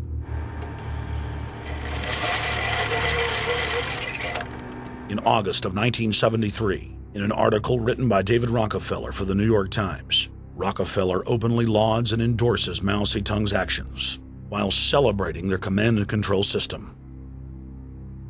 Whatever the price of the Chinese Revolution, it has obviously succeeded not only in producing more efficient and dedicated administration, but also in fostering high morale and community of purpose. The social experiment in China under Chairman Mao's leadership is one of the most important and successful in history. David Rockefeller, New York Times, August 10, 1973. Communist China is the model planned society for the New World Order. China has received more United Nations awards for its policies and form of governance than any other nation. In the eyes of globalist planners, authoritarian China is the future. China adopted the dreaded one-child policy due to lobbying from a consortium of eugenics organizations, which includes Planned Parenthood and the United Nations. Couples that have more than one child face heavy fines and imprisonment. The practice of forced abortion in China, coupled with the cultural desire to have a male child, has plunged China into a deepening crisis where there are 30 million more men than women. The Chinese police state ruthlessly crushes all forms of dissent. Underground churches, Falun Gong practitioners, striking factory workers are all sent to forced labor camps. Their blood and tissue types are cataloged in preparation for organ harvesting. The Chinese government then sells the prisoners' organs to the highest bidder on the world market. If a wealthy patient chooses to fly into China, the prisoner is killed and the organs are implanted. If the organs are being flown out of the country, a mobile execution van extracts the organs on the way to the waiting aircraft. The social engineers of China aggressively euthanize the elderly and disabled. China is merely following the globalist blueprint for the world. The same system of total dehumanization is quietly being phased in worldwide. Depopulation should be the highest priority of foreign policy towards the Third World. Henry Kissinger, 1974. There's a need for a new world order, but it has different characteristics in different parts of the world.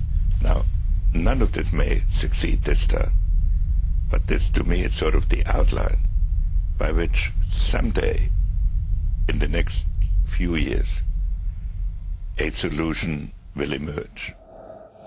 Where does this mindset come from? Why do the elites kill the largest masses of people when no one is resisting them, when they've already attained total control? What ideology drives the elite psychopath? Since Plato's time 2,400 years ago, state planners have openly proclaimed their desire to control every detail of the commoner's life. From breeding programs to mass extermination of undesirables, the dark dream has continued on for millennia.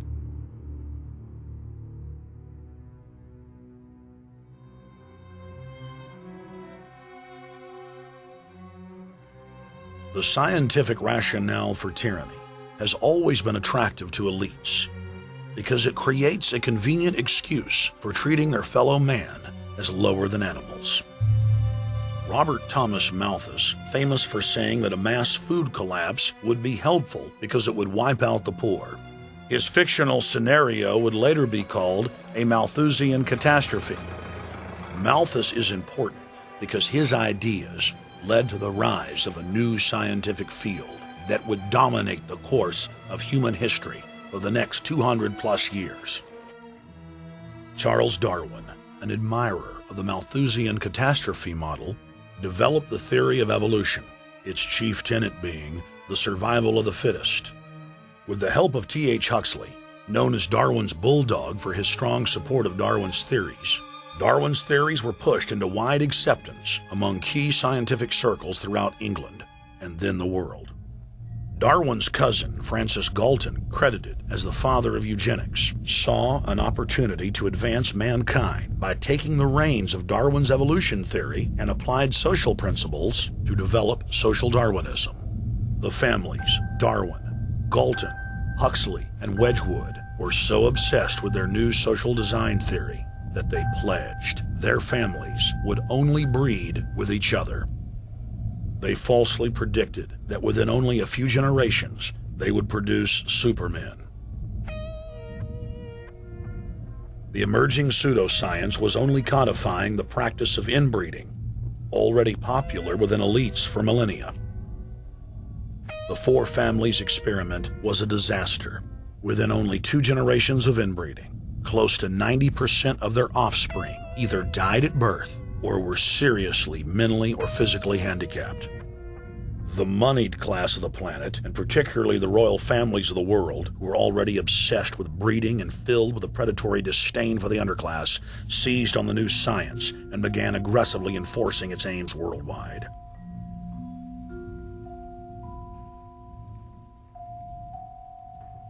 Biometrics appears to be a new science, but it was actually developed by Galton back in the 1870s as a way to track racial traits and genetic histories, and as a way to decide who would be licensed to breed.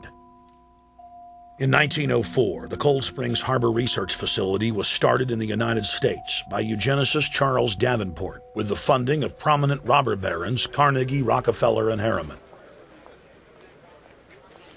In 1907, the first sterilization laws were passed in the United States. Citizens with mild deformities or low test scores on their report cards were arrested and forcibly sterilized. You're 17, aren't you, Alice? Yes, but what have you done with my folks? Well, we're trying to help them, Alice, and you too. They were taken to the hospital this afternoon. Hospital? Wasn't none of them sick this morning? We thought it necessary to present your family's case to the State Medical Commission. After an examination, they decided there was but one important action to take: to have your entire family sterilized. Why, what's that? I don't know what you're talking about. Now, in this state, we have a law which provides for such people to have an operation so there won't be any more children. I see. Now, we've placed your brothers in institutions where they'll be properly cared for. But you can go back to your job soon. I'll arrange to have it held open for you. But I'm keeping my job. I'm not going anywhere. Now, you're going to the hospital too, Alice. And you mean they're going to stop me from having children ever? Exactly. I'm all right, I tell you. I won't go to any hospital. We don't want any trouble with you, young woman. If you refuse to go, the officer here will take you by force. In 1910, the U.S. Eugenics Record Office was set up. By then, the British had created the first network of social workers, expressly to serve as spies and enforcers of the eugenics race cult that was rapidly taking control of Western society. The social workers would decide who would have their children taken away, who would be sterilized, and in some cases, who would be quietly murdered.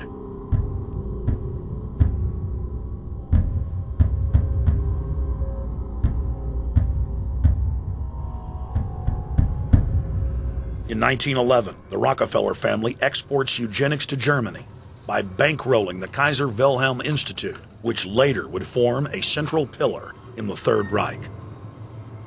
At the 1912 International Eugenics Conference in London, eugenics becomes an international craze and gains superstar status. The futurist and best-selling sci-fi author H.G. Wells had studied biology under top eugenicists and was spreading the new faith worldwide. In 1916, H.G. Wells' lover, Margaret Sanger, starts her promotion of eugenics in the United States.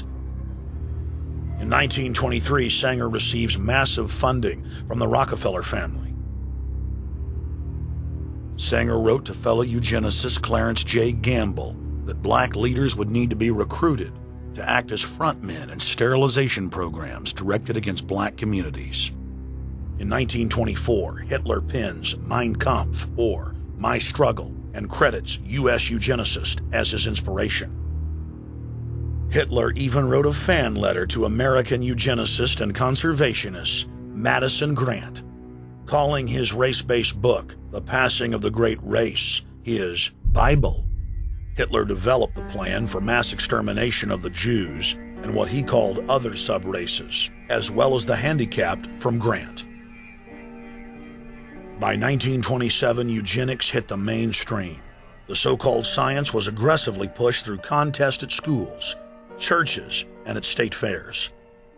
Churches competed in contests with big cash prizes to see who could best implement eugenics into their sermons. Major denominations then tell Americans that Jesus is for eugenics. That same year in the United States, more than 25 states passed forced sterilization laws, and the Supreme Court ruled in favor of brutal sterilization policies.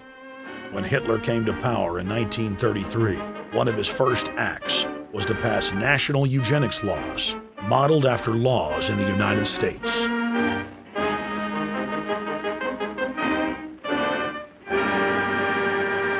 The 1934 film Tomorrow's Children brought the eugenics agenda to the silver screen in the United States. In the case of Miss Mason, I can see no reason for the operation that's been recommended. The girl is perfectly normal. She's hard-working and has a good reputation. Do you know anything about her family background? Oh, yes, Your Honor, I do. There are several other children, aren't there? Yes. What is their condition?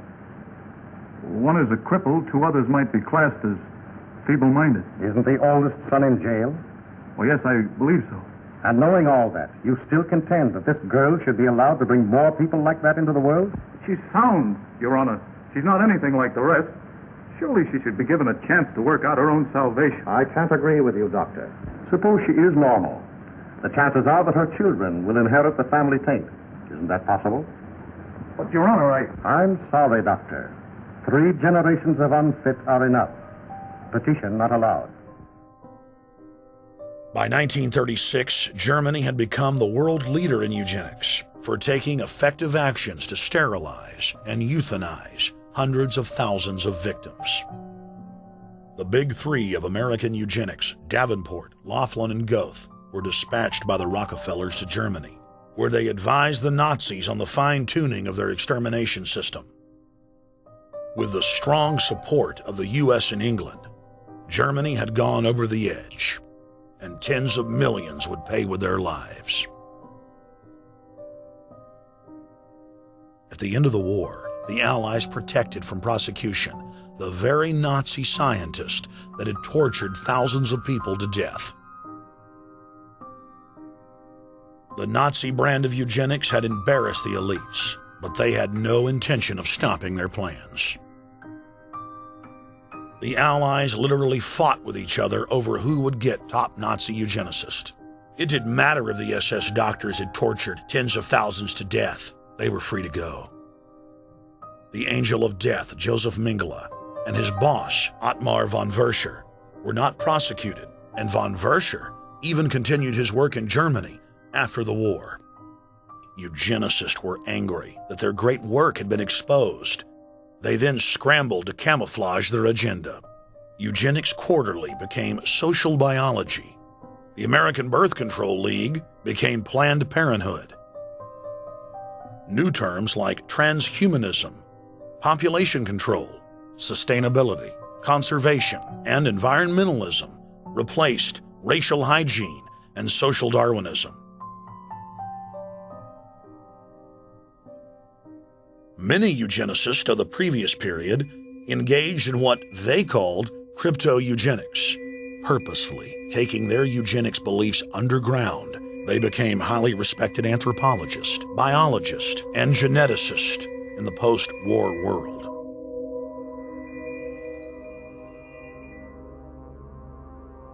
The Allies then smuggled thousands of Nazi scientists out of Germany and placed them in key scientific positions, ranging from bioweapons to rocketry throughout the military-industrial complex. The founder of IBM was a devout follower of Hitler. Thomas J. Watson had supplied his punch card computers and IBM technicians to the Nazis for use in the death camps. Tattoos on camp victims were IBM human identification numbers, which fed into the computers. IBM had used similar punch card systems as early as 1928 in a Jamaican race mixing study. The first real computers were literally invented by a eugenicist for eugenics. UN chieftain and unrepentant eugenicist Julian Huxley argued that since the leaders of eugenics had founded the environmental and conservation movements, that they should be used as vehicles in the formation of a world government. Just as H.G. Wells had envisioned, this government would be controlled by a scientific dictatorship and would be guided by the principles of eugenics. Huxley created the World Wildlife Fund with Bilderberg founder and former SS officer Prince Bernhard of the Netherlands and Prince Philip of England. In the event that I am reincarnated, I would like to return as a deadly virus in order to contribute something to solve overpopulation. Prince Philip, reported by Deutsche Presse-Agentur DPA, August 1988.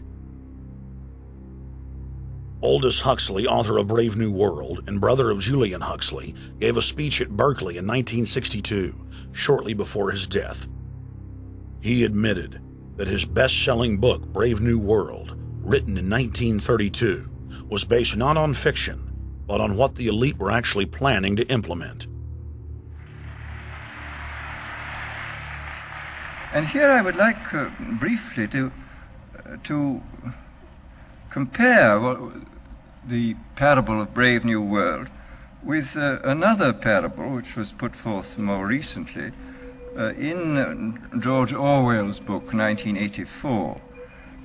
I'm inclined to think that the scientific dictatorships of the future, and I think there are going to be scientific dictatorships in many parts of the world, will be probably a good deal nearer to the Brave New World pattern than to the 1984 pattern. They will be a good deal nearer, not because of any humanitarian qualms in the scientific dictators, but simply because the Brave New World pattern is probably a good deal more efficient than the other. That if you can get people to consent to the state of affairs in which they are living, the state of servitude, the state of being, well, it seems to me that the nature of the ultimate revolution with which we are now faced is precisely this, that we are in process of developing a whole series of techniques which will enable the controlling oligarchy, who have always existed and presumably always will exist, to get people actually to love their servitude. People can be made to enjoy a state of affairs which, by any decent standard, they ought not to enjoy. And these methods, I think, are a real refinement on the older methods of terror, because they combine methods of terror with methods of acceptance. But then there are various other methods which one can think of. There is, for example, the pharmacological method. This was one of the things I talked about in Brave New World. And the result would be that I mean, you can imagine a euphoric which would make people thoroughly happy even in the most abominable circumstances. I mean, these things are possible.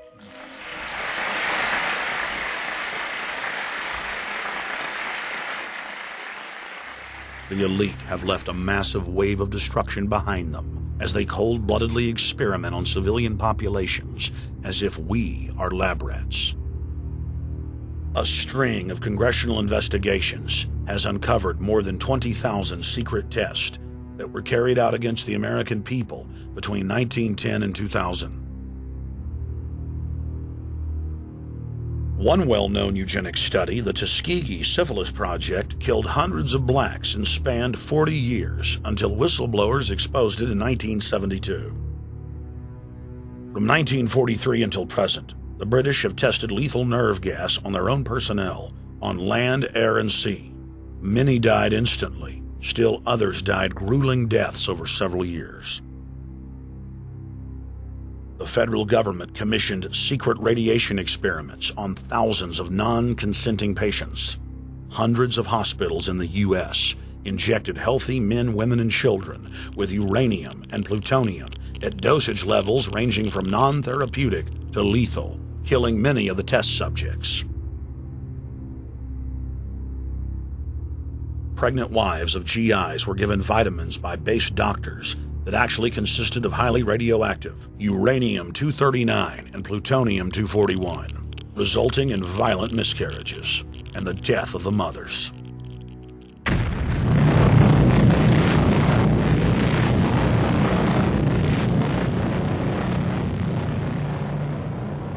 Soldiers, sailors, and Marines were used as guinea pigs in hundreds of atomic and hydrogen bomb tests. Patriotic Americans were radiated side by side with lab animals.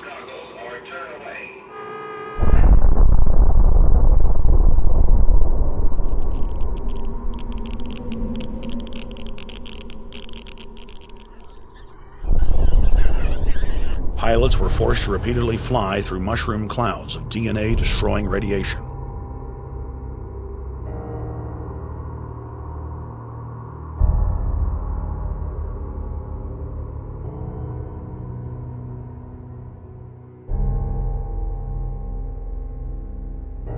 From 1951 to 1961, the U.S. Army paid Israel's health ministry 3 million lira to conduct radiation testing on Sephardic children that immigrated to Israel. The government-run public schools would tell the children that they were going to get a medical checkup and that they were receiving an X-ray.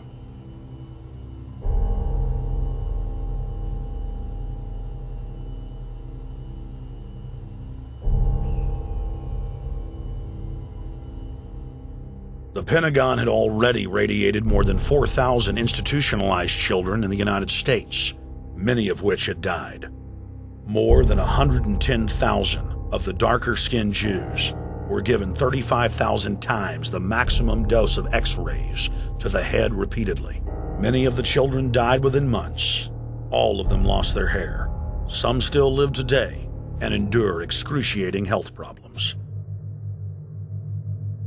The covert testing of chemical, biological, and radiological agents on unsuspecting populations continues worldwide today. From 1940 to 1979, the vast majority of the British population was sprayed by aircraft more than 2,000 times with deadly chemicals and microorganisms without ever being told. In 1968, the Pentagon tested a deadly bioweapon on New York subways and placed personnel in local hospitals to monitor the effects. Aggressive sterilization of men and women continued in many states until the mid-1980s.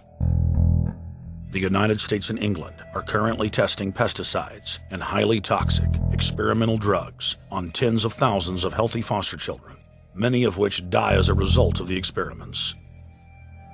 Prisons across the nation have forced inmates to participate in grisly experiments, ranging from pesticide studies to having tablets of dioxin sewn into their backs. Gradually, by selective breeding, the congenital differences between rulers and ruled will increase until they become almost different species, a revolt of the plebs would become as unthinkable as an organized insurrection of sheep against the practice of eating mutton. Bertrand Russell.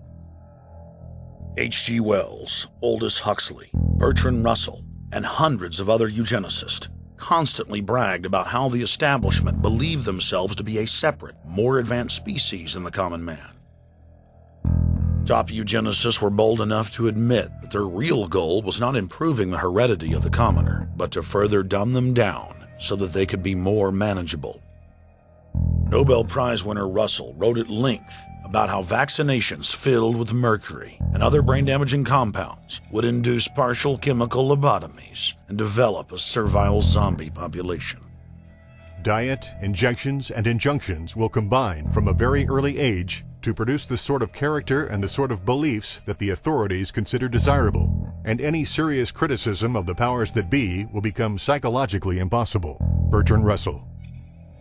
Over 100 years ago, eugenicist social planners said that they'd use mind-altering drugs to control the population.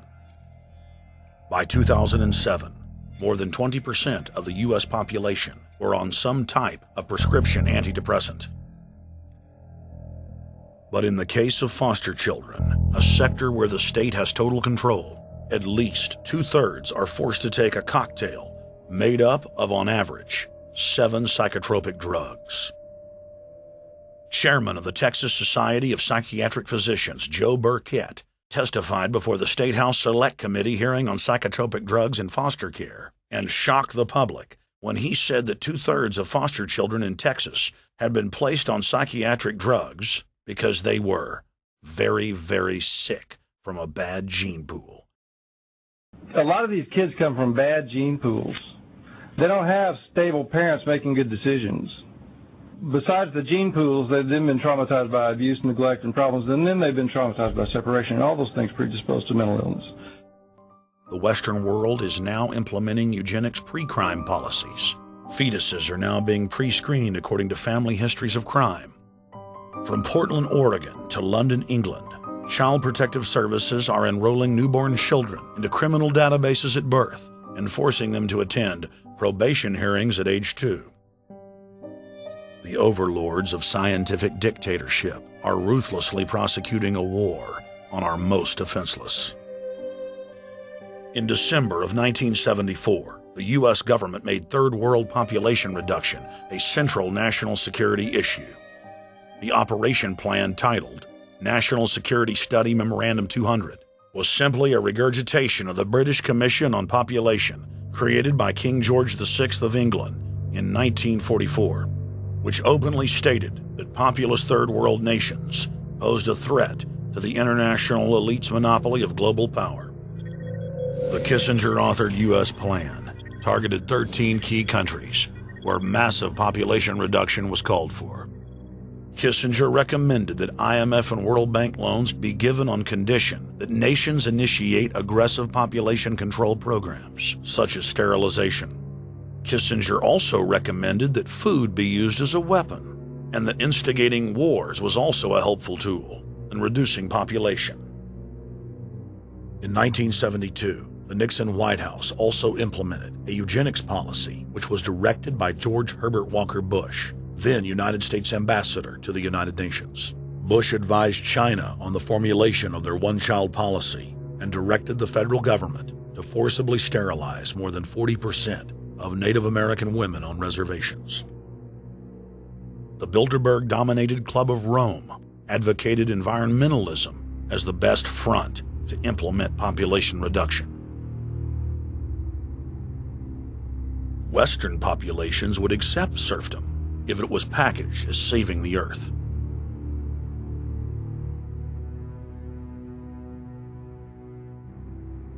Industrialization of Africa, Asia, and Latin America could be blocked. Citizens would more willingly give up their national sovereignty if it were sold as a way to help the planet. The think tank also concocted the peak oil fraud as a way to create artificial scarcity. And the Club of Rome has been aggressively pushing a global carbon tax as a way to fund their planetary government. In the draft copy of the United Nations Global Biodiversity Assessment, it states very clearly that we must reduce the human population from its current level of about 6 billion people down to about 1 billion people.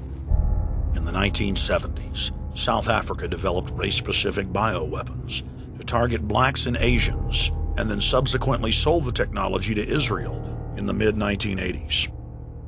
In September of 2000, the Project for a New American Century published a document in which Dick Cheney described race-specific bioweapons as politically useful tools.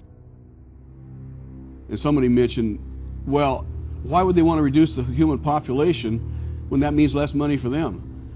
Most people have no idea. They're not after money. They have all the money they need. They're after power. That's their aphrodisiac. The overlords of the New World Order are now aggressively pushing for a worldwide one-child policy. The Chinese one-child policy was phased in gradually. In the 60s, when it began, you only had to pay a tax penalty. Only later did they imprison you if you had more than one child. Now the exact same proposals to penalize couples who have more than one child are being made in the United States, England, and Europe. In the push to reduce global warming, children, according to some, are the new culprits. A think tank in the UK says too many kids are what's making the planet worse, saying large families, anything over 2 children really, should be frowned upon as an environmental no-no, akin to not reusing your plastic bags, driving one of those big gas-guzzling cars, taking long trips overseas. The UK, in fact, has negative growth. I think Canada does too. That still, families in our rich countries shouldn't have more than 2 kids. In 1998, Ted Turner pledged to give more than $1 billion to the United Nations to be spent in the implementation of population reduction policies planet-wide.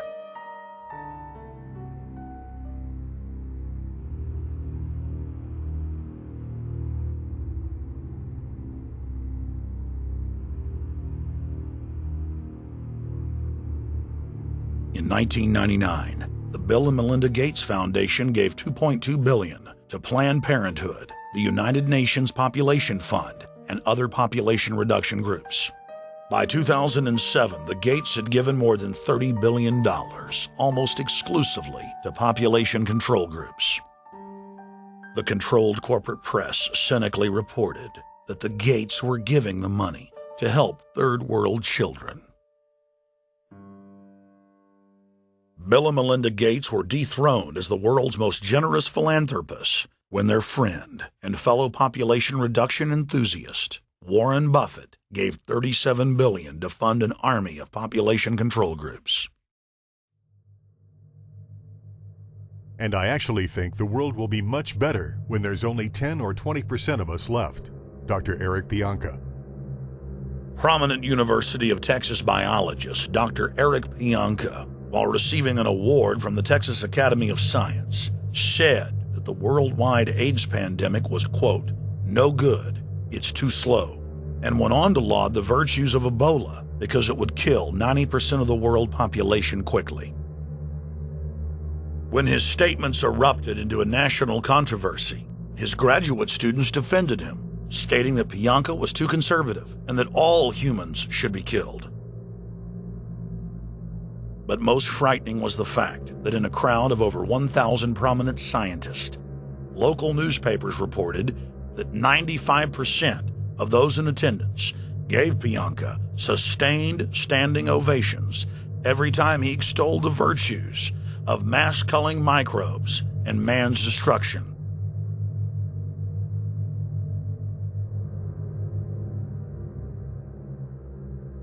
China was able to turn the corner and become the leading world superpower because they have a police state and they are able to force people to stop reproducing. Dr. Eric R. Pianka. The eugenics movement has now shaken off much of its Nazi baggage and is using people's legitimate concern about the environment as a cloak to conceal their real agenda. Everyone wants to breathe clean air and have good water, but the controllers of the environmental movement have done nothing but co-opt people's concerns and parlay it into support for global policies that further destabilize the third world and create untold misery. Phony environmental and conservation groups are now the biggest private landowners in the world. They lobby government to take property away from local populations, only to develop it themselves later. When the U.S. military dumps millions of gallons of nerve gas on the east coast of the U.S., they don't say a word. Thousands of companies are creating transgenetic cross-species hybrids, splicing plants, animals, and insects, and releasing the new organisms into the global biosphere, vandalizing the very genetic code of the planet. And large environmental organizations do nothing. The corporate elite of the planet intensified their push for a global taxation system with a year-long build-up to the Live Earth hysteria held on July 7th, 2007 on 7 continents. World leaders announced that saving the Earth was the new organizing principle for humanity and hailed it as the planet's new religion. They claimed that CO2, which plants breathe, was killing the Earth, and that we must reduce the number of children we have to curtail our carbon footprint. Countries across the world marked the day by passing new carbon tax schemes and raising taxes on gasoline, natural gas, and electricity. It is a scientific fact that the sun is the main driver of planetary climate, and the measurements are clear. The sun is becoming hotter, brighter. It has been slowly increasing thermal output in the last 100 years, causing warming not just on Earth, but throughout the solar system. But the scientific facts and even the order of the planets didn't matter to one of the chief organizers of Live Earth, David Mayer de Rothschild, heir to the British arm of the Rothschild fortune, when we spoke to him. When I called Rothschild on the order of the planets, he just laughed, thinking the audience wouldn't get it. He continued to count on the population's ignorance and claimed that the global warming lobby has nothing to do with carbon taxes. I guess he hadn't spoken with his good personal friend, Al Gore. Global warming, the time for debate is over. I think what you have to realize is that being environmentally sensitive and making money aren't mutually exclusive. There's a lot of money to be made in addressing this issue. But you guys are gobbling up all the world's concern to just simply line your pockets and make kids read your book in schools and do all this. It's a business, just like you said, Rothschild. It's not. Do you think I make any money out of this? It's the same thing. It's the same thing your your money-changing ancestors did. They're in Germany, Red Shield, and I'm calling you out, Red Shield. We know it's a scam. A pollution-based tax system, principally CO2. We're causing it mainly, vast majority of it. The consequences are bad and will be catastrophic unless we act. The polar ice caps of Mars are receding at several miles a year, much faster than ours, and that the moons of Saturn and Jupiter are melting. In fact, several of their moons were ice and are now liquid seas. Now, how are SUVs causing that, David Rothschild? That's because those planets are closer to the sun, my friend. No, Jupiter and Saturn are not closer to the sun. Neither is Mars. Yes, sir.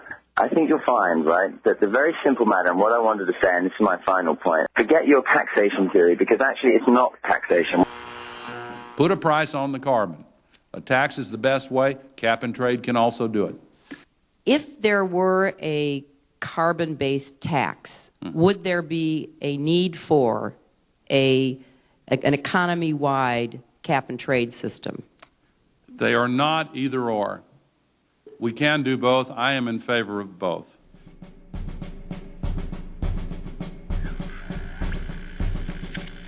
The architects of the New World Order are in a race to complete the structure of world government so they can suppress the independent development of technologies that threaten their monopoly of power, while at the same time steering new developments in the direction the architects chart for humanity. The technocrats call their governing system the final revolution because in the past, empires were enforced militarily.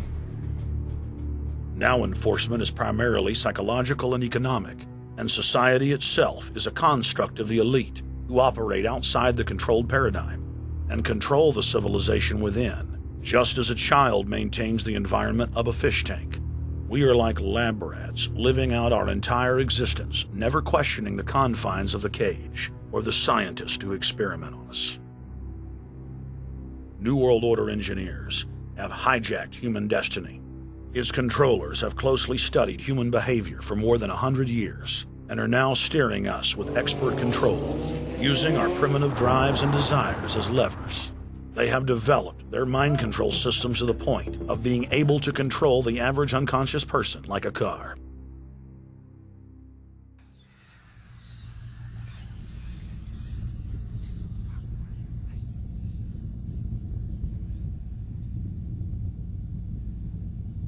Eugenics dominated the 20th century. Its ruthless spirit has now metastasized into the fields of genetics, nanotech, and robotics. But that's not surprising. From their inception, all three disciplines have been dominated by eugenicists. The billionaire founder of Sun Microsystems, Bill Joy, courageously went public in 2000 to warn of a cancerous consensus among the technocratic elite that at best humanity would be completely enslaved by the year 2030, and at worst, mass extermination of everyone but the elite would take place. A who's who of the techno-elite are members of what is known as the transhumanist or post-humanist movement. Many of its adherents see only the beneficial aspects of technology's exponential rise, like bringing sight to the blind, sound to the deaf, and longer life for all. But what many of them don't know is that master eugenicist Julian Huxley founded transhumanism, and that society's controllers openly admit that the new system is designed to progress into absolute tyranny.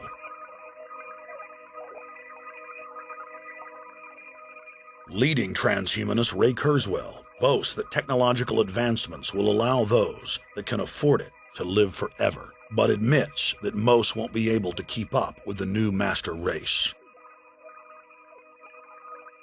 The drive for world government is now all about who will control and have access to radical life extension systems. Biological evolution is too slow for the human species. Over the next few decades, it's going to be left in the dust. Transhumanists believe that they will attain the fountain of youth by merging with technology. Now, it may be within their reach. Decades ago, transhumanists said that if you did not accept augmentation or enhancements, you would no longer be able to get jobs. And now it's happening today. The elite who occupy the commanding heights of digital reality are suicidal nihilists.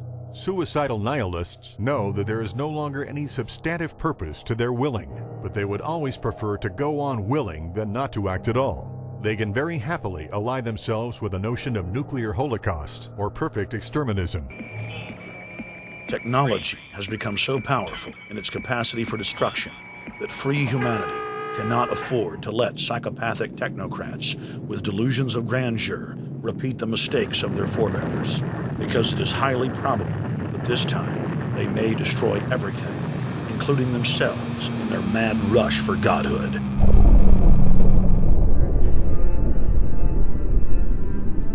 In this film, we have chronicled the Overlord's bloody orgy of experimentation, which already claimed the lives of more than 150 million people in the 20th century. And now, they are promising to deliver an invincible tyranny that will dwarf their past exploits. In the days of World War II, there were sovereign nations and armies to stand against Hitler's final solution. Once world government is in place, no one will be able to stop the New World Order's plans for global population reduction. For those immune to psychological programming, hundreds of FEMA camps have already been built throughout the United States. In their quest for population reduction, no method is off the table. These dark builders intend to release a string of man-made bioweapons plagues, each one worse than the last, while at the same time expanding the police state to enforce an orderly extermination of the population, all in the name of fighting invisible terrorists. And the Georgia Guidestones stand today as a cold testament to the elite's sacred mission. To have a two-class system where the underclass are forced to live as slaves in tiny enclosed cities, while the elite enjoy the land of the earth, evolve into superhumans with the aid of advanced implantable technologies, live eternal lives, and travel throughout the cosmos. This is the promise given to the inner members of the New World Order and the agenda of the Bilderberg Group.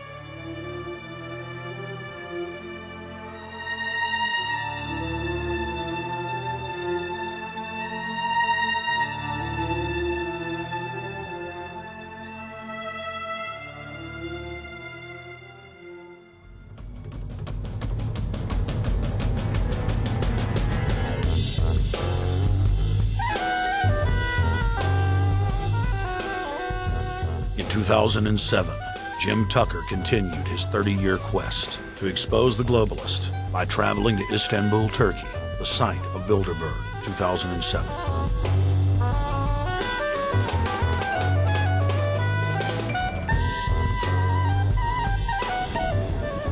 Jim Tucker, thank you for coming on, my friend. It's always fun. Jim, tell us what you saw today when you were out at the Ritz Hotel. We were at the Ritz-Carlton. It looked like a typical Bilderberg scenario. They had the armed guards all around the place. They had platoons of cops in formation waiting for the disbursement. They also had cops all the way around the building, and they had all those high-tech things where every member can hear whatever's spoken in any language, instantly translate into his own language so they can keep up with it.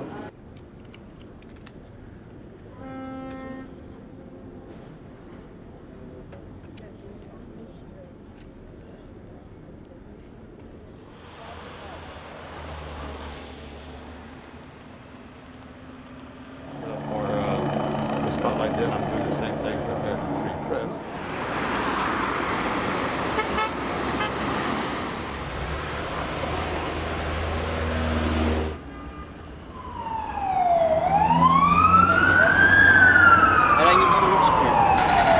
Hey, is the hotel open? Sealed up? Şu İngilizce bilen var mı? Ben bilmediğim için. Let's just ask him directly.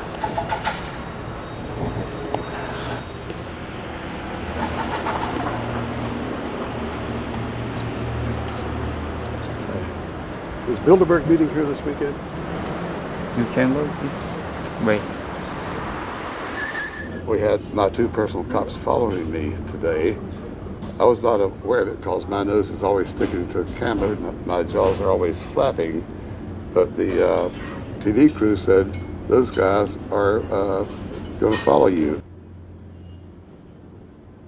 And their car followed us out to the hotel. Then they identified the two cops in plain clothes, not business suits, but sport shirts and so forth. Yeah. That's the car that's been on our ass? Yeah. I want to photograph him? Yeah. You are, aren't you? Well, they're very likely Bilderberg boys.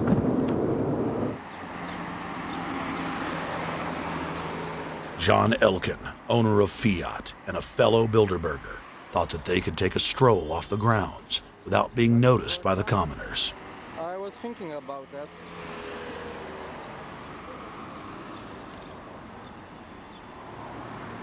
This Bilderberg attendee sneered at our camera.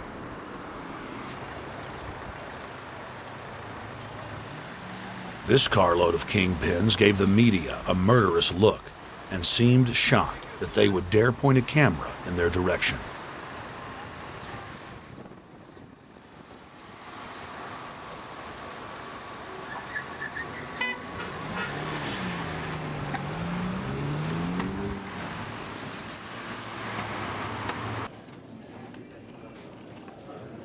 In 2007, the Bilderberg Group received the heaviest global coverage in its history.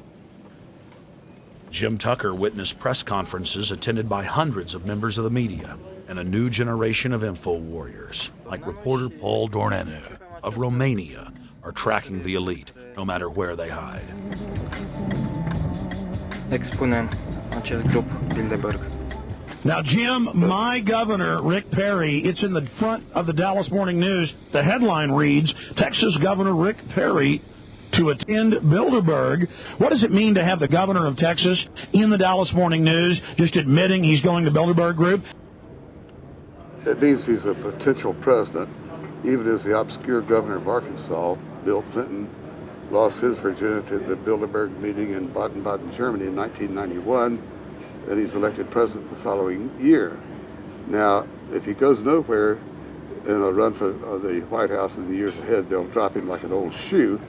They do that often, but officially, Bilderberg considers Governor Rick Perry a potential president of the United States. Yes, it's a violation of the Logan Act, for which Bill Clinton's White House was fined $300,000, which means the taxpayers paid it. When Perry returned to Texas from Istanbul, we were determined to hold him accountable for his treasonous actions.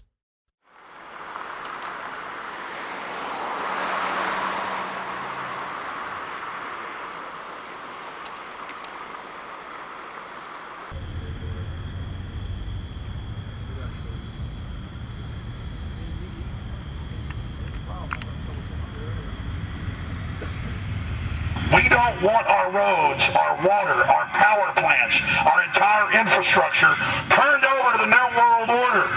And we tell you now the people are rising up and learning what you're doing, and they're angry. And they're tired of it. Stop enslaving us. Stop setting up tyranny. Stop going along with the New World Order plan. If you've got any soul left, Rick Perry.